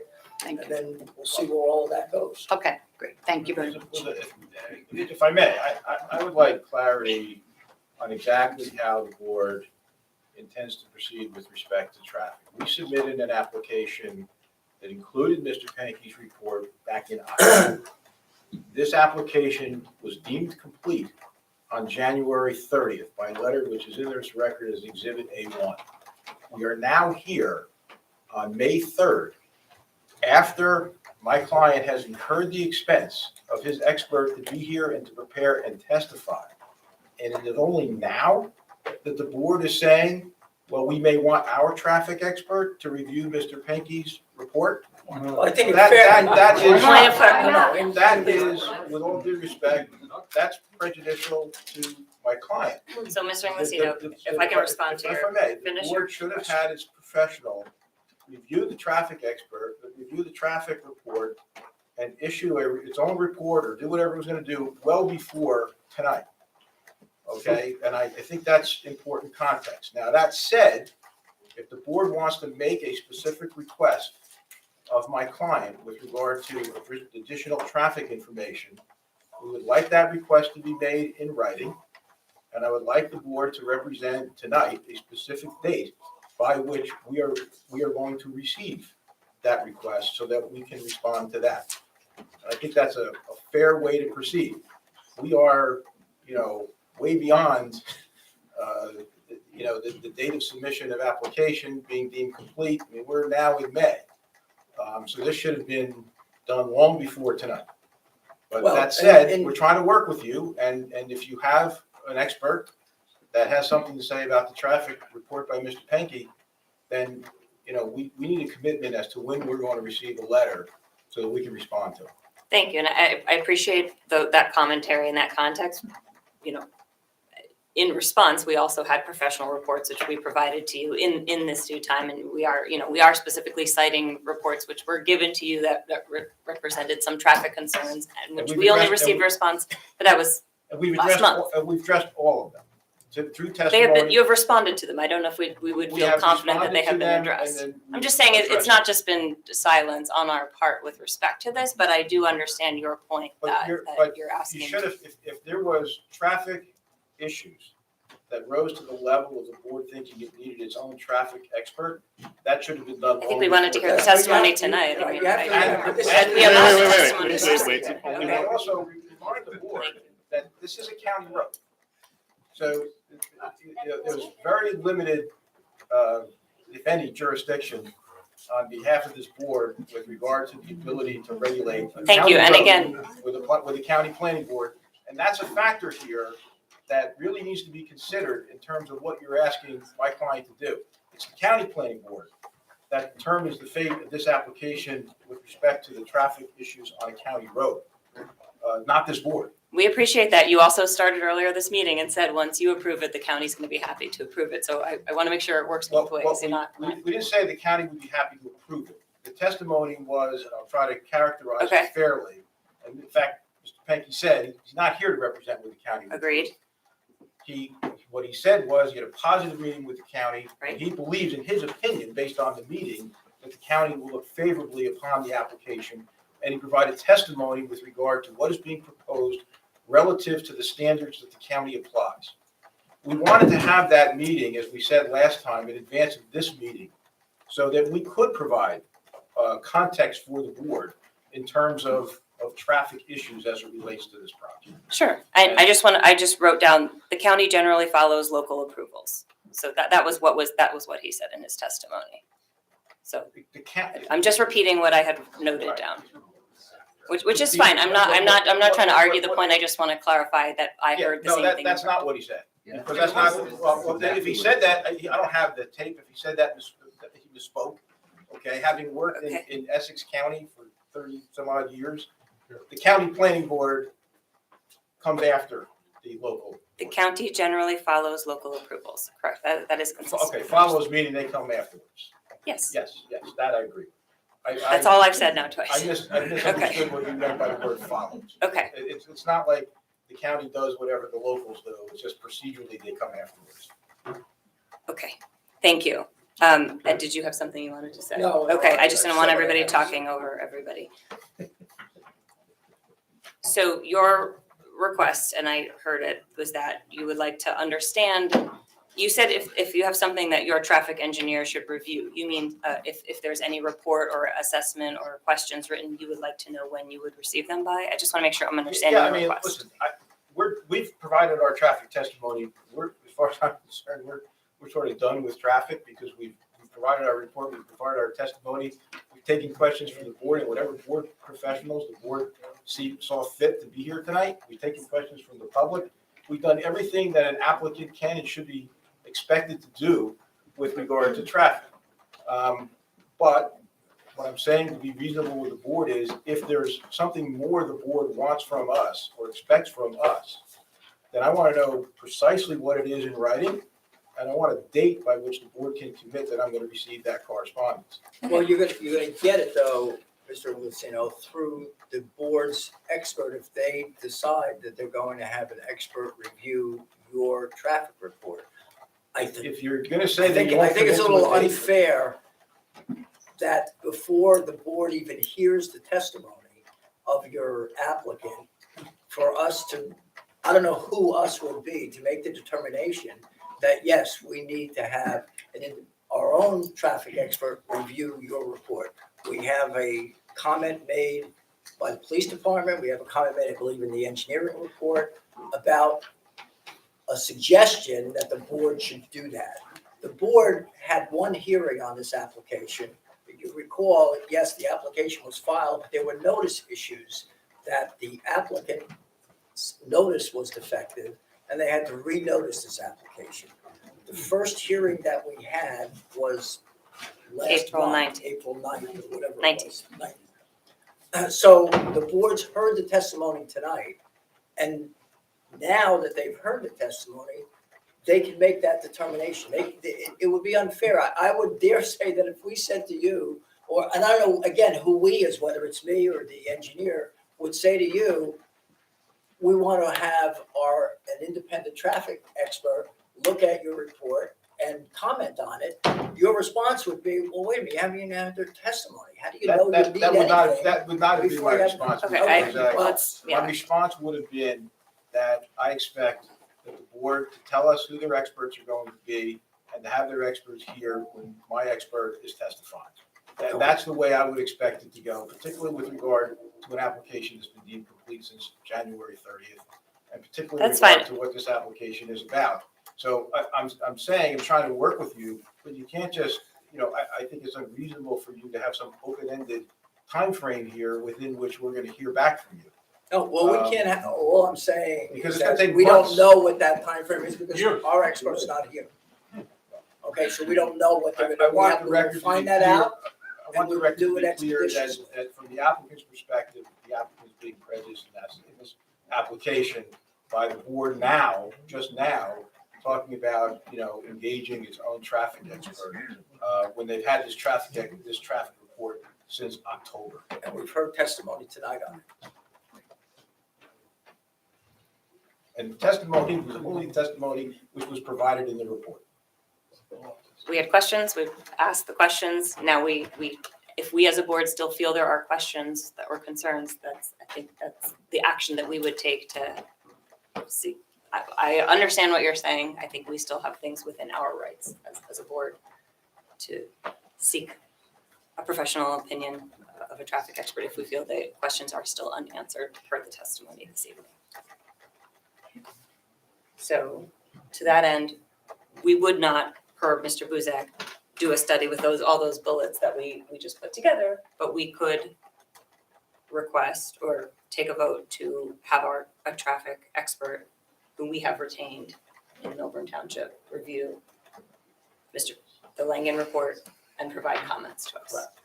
Madam Chair, can we request that both studies be done by our hired engineer so we have The other one would be data, separate from this application. but we can have them done close together so we can view both? This may require more time, whereas a response I would anticipate would be a quicker.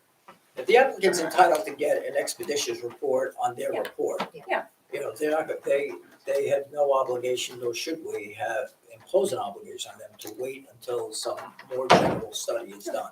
Right. So, and I dare say, you're right, the bullet points that we just went through are going to be a much bigger study that has to be done. Quite likely. And that could still be sent up to the TC. That could be a Yes. recommendation from the planning board to send up to the TC. So if the TC wishes to do something like that, they could be doing that. That's correct.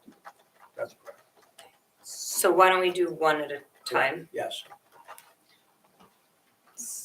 So it looks like somebody may want to make a motion to request our independent traffic expert review the report that we have on this And I application. call them an independent, it's the township's traffic. Township's traffic. Traffic. Thank you. I'll make that motion.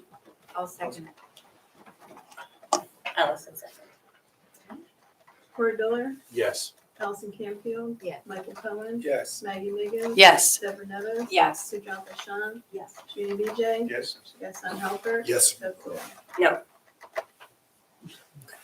Mr. Buzak, just for the record, I have not conferred with my client, so I cannot represent that we will agree at this point to fund an escrow I for your traffic understand. expert, okay? My next comment was going to be, I will talk to our engineer and I will talk to Mr. Inglesino to see if we can work out the arrangements. Fair enough. okay.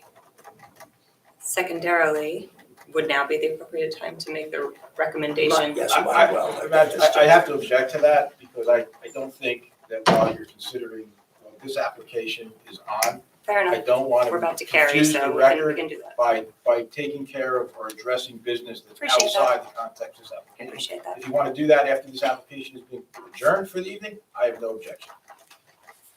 What a great transition. Thank you, Madam Chair. I have my moments. Do I move or do I state? We did this last time. Well, when's our next meeting? May It's on- 17th. You could just state that. I'm stating that application 22003 NE Milburn Partners will be carried to the Wednesday, May 17th, 2023 Planning Board meeting at 7:30 PM here in Milburn Town Hall with no further notice required. Just so that you're clear, there is also another application, so they will not have the whole night. You will not have the whole night. There is another application that How night. much time will we have? I'm asking that because I have to bring witnesses and I need to be able to plan, who's I gonna be thought here. this was gonna be over at 10, so I'm not a did good too. judge of time. What's the other Depends on how many It is, questions. MSS Milburn on JFK, no, Morris Turnpike for a swim facility, swim school. Change of views. It's a change of use. It's in a shopping center. They're going Site into improvements. So, It so should it's a change of change. use application. Yes, Okay. it's not a. You'll have the majority of the You'll have the evening, majority but, of the time. 2 hours? Oh, at least 2 hours. 2 hours, At least yeah. 2 hours. Thank you, I need to be able to. No, I understand. And again, we will, don't anticipate, we'll have had the board's traffic engineer review the report by the 17th. We may not. We will intend on bringing our architect that evening, Mr. Rakers. We'll be providing elevations and hopefully that will be helpful. thank you. Okay, we're gonna take 2 minutes and we're gonna keep going. Okay. Thank you. Okay, unless nobody needs a moment, I don't know if we.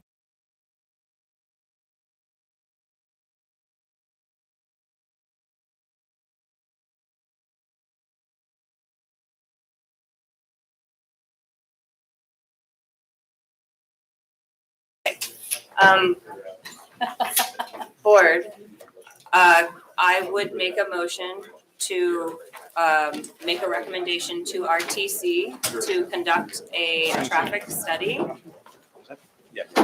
to include the area around 275 Milburn Ave, which would look at current study during midweek while school is in session. Also, Wait, can we? yeah. Everybody in the audience, can you please be quiet? We're continuing to have the meeting, so please just exit quietly. Did you get what I said? Okay. Review historical data prior to or back to when the site in question was in use. Incorporate the extent to which we can account for actual growth expected in town.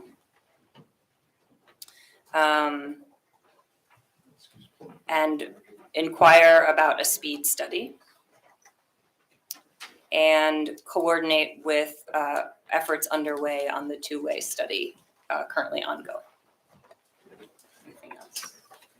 I don't know if, from a fiscal perspective, so that we don't have to, so the township committee doesn't have to do another traffic study. You know, while we're focused on Essex right now, given that we're trying to project for the other buildings, it might be more of a comprehensive study so that it's one study. And we can make that recommendation and they can, yeah. To I look think the at. one study's been completed already though with, Okay. Martha, have you seen it? No. Eileen? No. Okay, so why don't we make that motion? We will request it to the TC and the TC can take that and do whatever they want with it.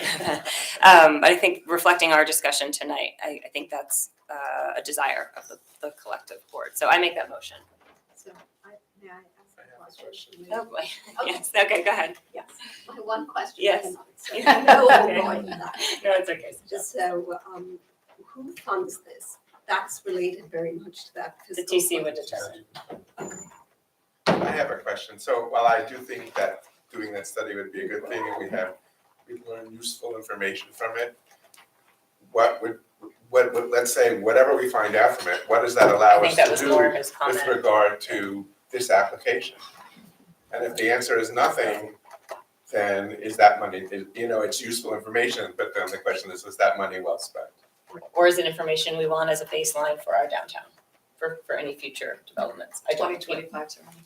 And it arms us with data so that when the next application comes down the pipe, we have ready data. Maggie, you mentioned that there is a study on the table right now, that a traffic study, yes, that you hadn't had a chance to look. I haven't seen it. I do know that we Deputy Mayor Vinayak and Committeewoman Prupus have been working with Brightview Consulting. Mr. Petto might be able to speak to it on the two-way traffic on Essex, turning Essex, which is where the fire department is, into a two-way street rather than that one-way past, Live Bakery and straight down. The way I understand it, that only goes to Main Street. Only That's to right. Main, okay. Not the full Right, length. so it wouldn't affect Okay, this. let's just particular- focus on the motion on the table. Okay. Yep. So I guess in terms of, going back further on the accident reports and doing some kind of study of what the real speed is there, the relevance maybe is what we would request of the applicant in terms of trying to mitigate whatever issues might come up from that. There's, whether it's asking for another crosswalk or I don't Well, that would be know. the county we'd have to ask for that. Okay.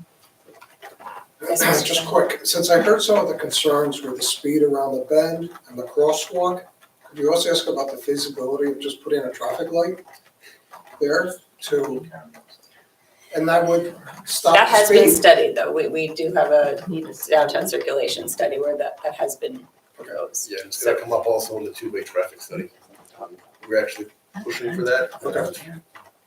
However, it's been studied, but it was studied pre all these buildings going in. No.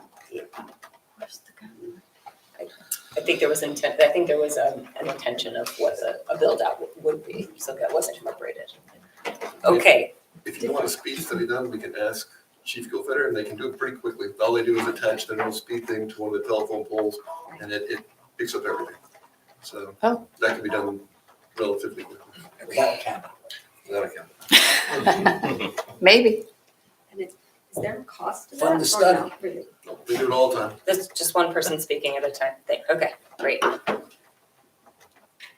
So as a planning board, do we still want to make a recommendation to the TC to look at these items as a baseline, as a point in time, as an understanding of what will be in our downtown going forward? Or maybe they can take these recommendations and incorporate it into whatever draft and revisions they have ongoing. As the planning board, we don't know what that document looks like, but maybe these are some recommendations before that contract is completed. Could maybe table the motion until we know more about what this current study is? We could. Given that it's not gonna affect this application anyway. Okay. Can I unmotion? Wait, I'm confused. Didn't you already make a motion? Yes, I'm saying, can I, or So what happens if table nobody, that if motion? nobody seconds it? Table. Okay. Go away. Do we not have a second? We didn't. Oh, And what do we need to do to get the police to put out some kind of a speed? Who gets asked? For pedestrian safety. Regarding, Like the speed study from the police. I guess. Rather than- Who makes that request? I don't know. Martha, do you have any idea how we would make a request from the police, the fire chief? I think again, that goes back to the township committee. Yeah. Yeah, I think we asked the township committee to ask the police department. We don't really have jurisdiction. Right. over the police department. Do we have a sense of when we'll have more information about the new traffic study that was done? I just don't want this to die on the vine, so I just want to. Right. Well, as Michael just said, it only goes up to Main Street. It only goes up to Old Charlie Brown's. Doesn't go beyond that. Where does it start? The firehouse. Starts at the firehouse by Wells Fargo. So that's not this end of downtown. No. Just to Main Street. Yeah. Okay. With the idea that seeing how that goes, if that goes well and, after we have experience, it was possible then that Essex Street would become two ways further down, but that's further in the future. I think that is something that needs to be looked at if you're putting a 150 unit building out there. So the planning board could ask the township committee to look into doing a quick speed study, just to have a base case understanding of actual speeds in that area. Yes. Okay, I think we can, as a board, make that request of the TC. Somebody want to move to do that? I'll move. A second. can we attach a timeline we to could it? just So do by all May of I don't, 17th. we're asking the TC to do it, so they have to impose the time. We could just do it all in favor. All in favor? Aye. All opposed? Okay. Could we do that, ask the township committee for, if they are moving it and to have it by a date? So that's by May 17th. That won't happen. That won't happen. It's 2 weeks from now. Their next They meeting would is need to the meet first, have a decision on it, and then make the request. Only meet on Our the meeting is the 16th. 16th. Only on the 16th? Yeah. So Ben, can Okay. we also just discuss the ordinance, to ask the TC about the ordinance of the renderings? I think, again, my experience has been, it's been extremely less stress on the public, on the board. I think we can. I would like to get to the 2 other items of business tonight, but I think I would like us to put that on for future. We're way beyond what I was hoping this meeting would last. So I don't want to lose that, and we will maintain that and discuss it at a future meeting. Thank you. Yes. So let's move on to our next order of business, which is ordinance 2637-23, the amendment to develop regulations and zoning ordinance, section 410. This is the it's black line, not red line, version of the zoning ordinance. There we go. The fee ordinance, yeah. Graham, if you Provide. can provide a little context. Sure, I can certainly do that. So the proposed ordinance before you this evening proposes to amend fees for application submissions and escrow deposits contained within DRZ 410 and 420 of the Development Regulations and Zoning Ordinance. The current fee structure ordinance was adopted by the township in 1989 and has only been minorly updated in a few spots in 1999 and 2016. For the large part, majority, the fee structure is what was adopted in 1989, so we're a little bit out of date with respect to cost adjustments over that time period. Generally, the ordinance will increase fees and escrow deposits for applications to reflect inflation and the real cost of board administration and review of applications, as well as restructuring various fee escrow deposit structures to simplify calculations as well for Eileen. I did do a consistency review. This is consistent with a couple of different sections of the master plan. First, with respect to the land use plan and residential zones, objective is to promote clear, user-friendly, and transparent application review and public hearing processes. The fee structure revisions will allow for improved professional reviews and also kind of shepherd through more efficient review of these applications. Also help, and then also on the land use plan office and commercial zones, the recommendation is to review land use procedures and modify regulations to make it clearer, easier, and more transparent for new businesses to relocate in Millburn. Such process will provide better transparency for the fee structure for applicants seeking to come here to the board for approval. So just a quick summary, and any specific questions, happy to answer. Anybody have any questions? Just a quick question. The percentages, has some gone up from 30 to 50? That's just for simplification, or is there a reason behind it? Yes, a lot of it is just simplification, as far as, percentage of, you're referring to the preliminary fee as a percentage of the final. Yeah, 50% is typically a large standard as far as preliminary being a proportion of the final. And the other one is just neighboring communities. Are our fees very similar to theirs? So yeah, as part of this analysis, we did go through and did a study of surrounding communities to look at their fee structure and what they're currently collecting with respect to fees. So we, reviewed those to develop these new and revised fees. So we're consistent. Thank you. Sure. Thanks, Graham. Additional questions? Can I just ask real quick, only because, not picking up. Under zoning permit, you have A, B, C, D, E, F, and everything makes sense until it gets E, which just says installation of conforming street graphics pursuant to DRZ 6 and 9.10. What? So that would be for It any. doesn't say anything. Yeah. So I'm like, okay, what? I don't understand that. That- Everything else has building permits for 1 and 2 family, and it says, this just says installation. So I don't know what that So this says. would be installation of signage that does not require a construction permit, I believe. But we I can think certainly there's work been on an clarifying that incomplete- language. I think there's an incomplete thought there. Okay. That's my whole point, is that I don't really. Yeah, know so what it's telling me. that's where a zoning permit should be issued to review for conformance of signage installations.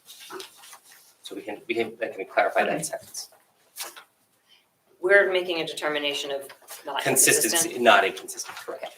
So we could possibly just if we so believe, we could determine it not inconsistent with the master plan, but ask for clarification on zoning permits for Yes. D. Okay. I move to do just that. My second? Corey Biller, Yes. Allison Canfield, Yes. Michael Cohen, Yes. Maggie Miggins. Yes. Deborah Nevis, Yes. Sujata Shan, Yes. Judy Vijay, Yes. Gaston Halbert. Yes. That's all. Yes. Great. So that letter or memo will be returned to Christine. We have one resolution that we received, 23-125, which was a recommendation from the Township Committee to our board to constitute and provide for a steering committee to act in connection with the update of the open space and recreation element of the Township Master Plan. Graham, while you're here at the helm, if you could just give us a quick Reader's Digest, description of what that request is, Sure, and sure. maybe characterize some of the conversations that we've had in terms of a recommendation potentially to our board. to Absolutely. consider. So a little bit by way of background, the Township Committee has discussed some recreation adjustments, or have been discussing recreation fields at their meetings. And then during the course of that meeting, we identified that the open space and recreation element of the master plan was last adopted in 1991 and has not been updated since. And given the time that has passed here in the community, that element is in need of an update, as I discussed by the Township Committee members. So the resolution here before you was put together by the Township Committee, asking this body, who is the owner of the plan elements and the master plan, to consider an update to the open space and recreation element of the master plan. And they also created a recommendation as far as an advisory group, some names of folks who may be beneficial to consider as part of that process. Again, though, this is totally jurisdiction of the planning board. So this is for you all to consider this recommendation from the Township Committee and evaluate how you'd like to move forward as you best see fit. So.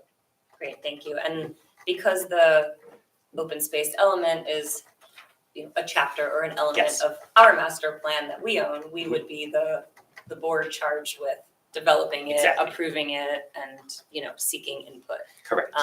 As is typical with the master planning process, we as the planning board would want to engage many different members of our community, users of the field, the public at large. That's the intent of sort of the planning process. So to that effect, A through M were recommended. Some would be advisory, kind of, it's our professionals, and others are representatives of other boards. We had a conversation, I also spoke with council on this just to sort of understand, what might be appropriate and what might also allow us to make effective decisions.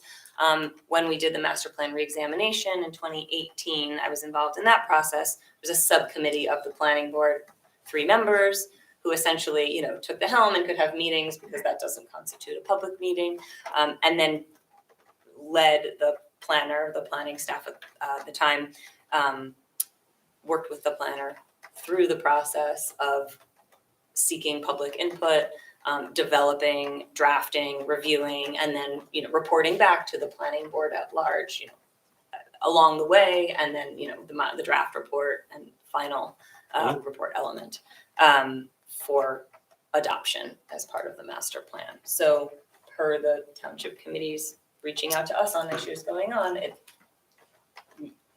we as the board can review this and hopefully determine that we agree that this is an appropriate need in our town and we should develop a steering committee as such. Questions, thoughts, or comments? I do have a question, and I apologize, it's not in front of me, so I. No, it's okay. Do you want to see No, it? that's okay, but it's, as far as who's on the steering committee, do we include environmental, do we include historic, do we, you know what I mean, are there other representatives? Oh, thank you. Good, okay. Yeah, so to that end, and that's what I was saying, they included a list of, it's a total of about 15 participants who they recommended. However, I looked at it and, one item, for example, talked about 2 members of the public. But as part of the planning board, I would say we want the whole public. We want everybody. We don't just want 2 people to represent, users of rec fields in our town. We would want to go broader. But at the same time, I don't know that can't have the whole town on the steering committee. At the same time, I would like to propose focusing a steering committee to then lead the public process, to work with the planner. So I would actually propose a streamlined 3-person member subcommittee of the planning board, because it's our document ultimately, and recommend that they, use this list and go even more in terms of who to engage to get feedback and input. Thank you. Yeah. Yeah, and to that end, just in support of that comment, in terms of efficacy, as being the person who will facilitate this process, there's a lot of people listed here. It's hard to get meetings of a lot of people. So a 3-member committee to work through with the planning board would probably be much more efficient. And then we can, engage these stakeholder groups on key issues. Right. So we'd have these conversations. Yeah. To your point, Allison, kind of where you were going, Maggie serves many hats in town. We're lucky she serves on our planning board, also serve as the liaison from the Correct. TC to the rec committee, I believe, I am. and historical, or no? Yes. So it's 7 sort of a, 5 birds with 1 stone situation, to potentially have Maggie serve on this steering committee, which I think is maybe a strong idea for us to consider. And I've also, I know that Gaston has expressed interest in potentially serving on it and supporting it as the vice chair. I think that would be appropriate.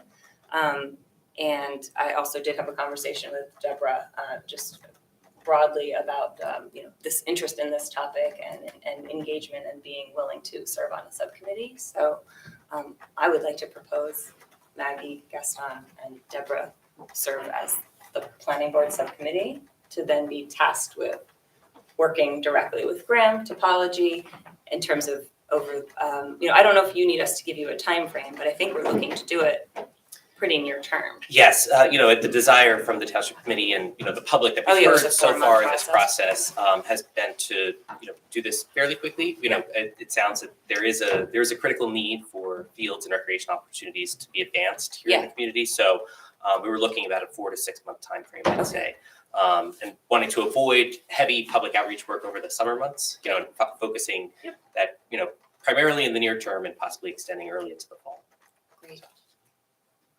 So if we as a board are amenable, we would take a vote to recommend that subcommittee and ask you to report back to us regularly.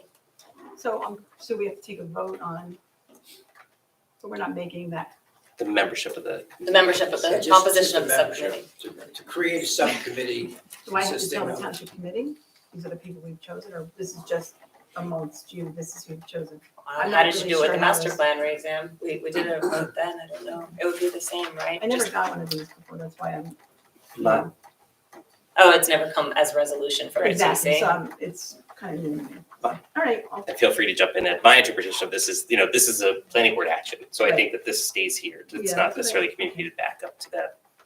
I, as township planner, can certainly convey to them that planning board's working on this and let them happen to know. be here on the board. And one of them is here too. Yeah. So, but this would be an action by just this board to Right. establish a subcommittee.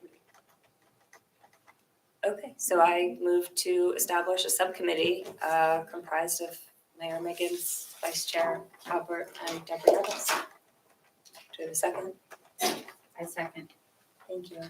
I guess that's all fine, but having been at the township committee, first of all, when this was first put in, the reason why it's just 2 members of the public was because that wasn't even there at first. So that was added to make sure that there was public input. I appreciate it. I guess I'm fine with the 3 people who volunteered to do this, that's great, but how do we just, from the township committee, we want to make sure that all of the people representing these different groups are represented, and I don't know where the teeth is to do that.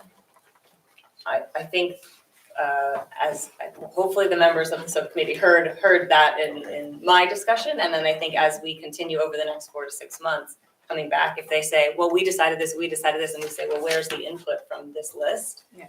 And we're not getting it, I think we can go back to our subcommittee and request and push, but I think hopefully we're of enough like mind that this will Fair sort of be the list. Yeah. But as you know, this was a very hot Understood. issue.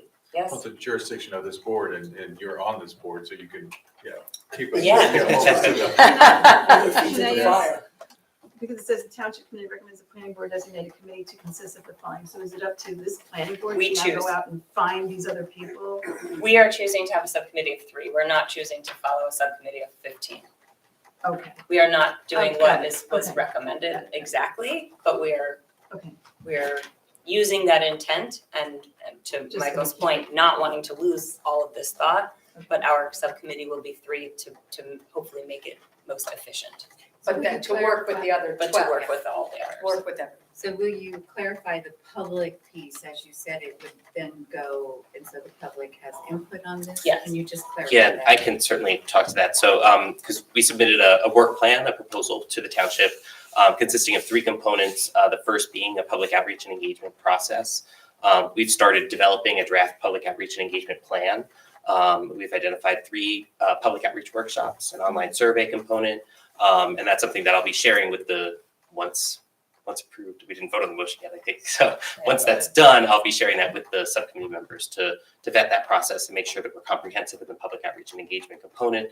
Then we'll move into the drafting phase, and then the regulatory adoption phase is the 3rd component. The thing that concerns me though is the public outreach, it becomes a meeting where, 20 people get up and say 20 different things, and how that gets distilled is not obvious to me. So that's why That's why we have professionals. But, having 2 people, having somebody who's accountable who's not one of, not on one of the other boards, not on the planning board, someone who's there to represent the public and is identified and accountable, I think is important. When we saw all these discussions, it was very, I want the par 3, I want my kids to have a cricket field, it was, everybody wanted something different. And it's very hard to distill that from a public outreach session. But having 2 people, on the other hand, gives you a very potentially limited view. So Well, I think it's important to note that the 3 public outreach sessions that we're proposing and the public online survey will be accessible to all residents of the community. So, you're right, it's not going to make it easier. it's not going but to make it would easy. Our job will be tough, but it'll be tough to distill that down, but we'll work for it to do it. So we have a motion and a second on the table. So would we do a roll call vote? Yes. Corey Biller? Yes. Allison Canfield? Yes. Michael Cohen? Yes. Maggie Megan? Yes. Deborah Nevin? Yes. Kathy Dr. Yes. Judy Vijay? Yes. Gaston Halper? Yes. That's all. Yes. With the idea of taking another ordinance, a look at an ordinance and recommending models per Allison's, let's move that to another meeting, but I just wanted to announce it so that we have it on record. Exploring a recommendation of an ordinance to require or incorporate models into potential site plan. I don't want to state it for you, but. Again, I think you were more clear, I think, on what we have the right to request, is that correct? Right, it sounds from what Mr. Buzak was saying, we need an ordinance that says as part of the application process, they need to submit 3D models. And We could work, if there's a scope issue, we could work on that, but, I recently taken the planning board course, and they're recommending within that course that planning boards require 3D models. And that's why I brought it up, and it is within our right, and then to have an ordinance that states that is very important, I think, and limits a lot of the confusion that we have. So I just want to note too, we're going to continue this discussion at a later time. I move to adjourn our meeting. I have a second. Second. All in favor? Aye. Good night. We will meet again Wednesday, May 17th, 2023 at 7:30. After looking at those pictures for 3.5 hours, can we swap them? Because, No, I think from I think it sounds Yes, like- I know exactly what you mean. whoever is here and